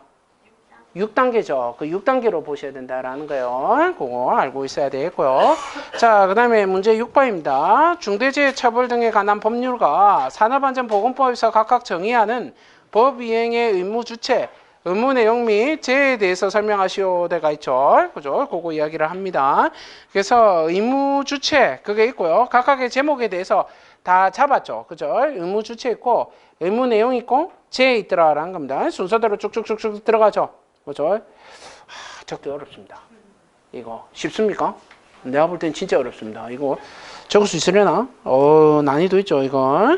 자, 그 다음에 그 산업안전보건법에서의 의무 주체, 의무 내용 재해 있죠? 요거 쉽지 않습니다. 요거 전부 다 법입니다. 그냥 다 외워야 합니다. 그죠? 외울 수 있을까? 힘들다. 더 놀라운 거는 뭡니까? 맨 문제의 마지막에 뭐라 적었어? 비교 설명하시오 데가 있어요. 그래서 비교표를 그려야 되는데, 와, 비교표 보는 순간 겁나죠? 그죠? 어마어마한 비교표입니다. 이거 그릴 수 있으면 안전기술사 합격했겠어요. 이거 할 수 있으면. 그죠? 그래서 이거 문제 선택하기가 너무너무 어려운 문제다라고 볼 수가 있겠습니다. 됐죠? 그거 이야기를 합니다. 자, 여기까지가 그죠? 모범 답안입니다. 모범 답안인데 실제적으로 여기 있는 내용 이번 시험을 이렇게 전체적으로 보게 되면요, 문제 난이도도 있고요. 그리고 여기에 있는 문제 중에서 이제 우리가 중요한 거는 뭡니까? 다음 시험에 과연 나올 만한 게 뭐가 있느냐가 더 중요하거든요.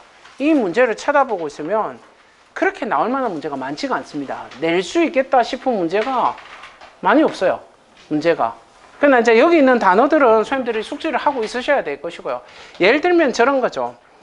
문제에서 아까 용어의 3번 문제처럼 EVMS에 SPI하고 CPI를 시험에 물었다라고 한다면 시험 문제에서 그렇다면 얘 엄마가 되는 EVM에 대해서 물을 수 있지 않을까라는 생각을 해야 되죠. 근데 이것도 최신의 기출문제, 최근에 기출문제로 출제가 됐어요. EVM 자체도. 그죠? 그러니까 이제 이런 것들 보면 여기 있는 문제들은 기본 문제라고 뽑아놓긴 했는데 문제 자체가 그죠? 연속해서 출제될 만한 문제들은 그렇게 많은 문제의 시험군은 아니었고요. 이거 자체가 그죠? 여기 있는 단어들 같은 경우에는 앞으로 이제 나오게 되는 선생님들의 서술의 답이라든지 용어의 답에 여기 있는 이 단어를 구사하실 수 있어야 됩니다. 그죠? 이게 가장 최신의 트렌드를 반영하는 단어라고 생각을 하셔야 되고요. 거기 맞춰서 답을 작성하시려고 노력은 해야 됩니다. 아시겠습니까? 시험이 지금 이제 65일 정도밖에 안 남았습니다. 그죠? 시험에 대해서 혹시 이번 시험 기대하고 계신 분 있으신가요?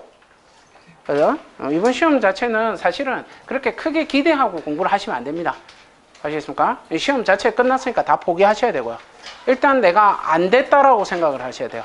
합격 발표 날 때까지는 합격한 거 아닙니다.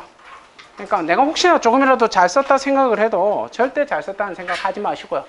아시겠습니까? 다음 시험에서 준비하시다 보면 어차피 합격하시게 될 겁니다. 그죠? 그리고 또 내가 못 쳤다고 해서 좌절하실 필요도 없어요. 일단 지금 시험에서 제일 중요한 거는 완성입니다. 일단 시험 문제를 다 완성했으면 그 다음부터는 하늘에 기대해야 됩니다. 아시겠습니까? 그리고 일단 다 합격해 놓으면 그죠? 이번 시험이 원체 어려가지고 다 못 쓴 사람이 더 많습니다. 답을. 그렇기 때문에 일단 다 쓴 것만 해도 굉장히 메리트가 있는 거예요. 선생님들한테. 완성을 시켰다는 것 자체만으로도 메리트가 있는 시험입니다. 그러니까 너무 실망도 하지 마시고요. 시험에 대해서. 그죠? 너무 기대도 안 좋지만 너무 실망도 안 좋습니다. 그죠? 내가 어려우면 다른 사람도 어렵습니다. 내가 쉬우면 남도 쉽습니다. 아시겠습니까? 그거 명심하시고 준비하시면 되겠습니다. 됐죠? 자, 여기까지가 133회였습니다.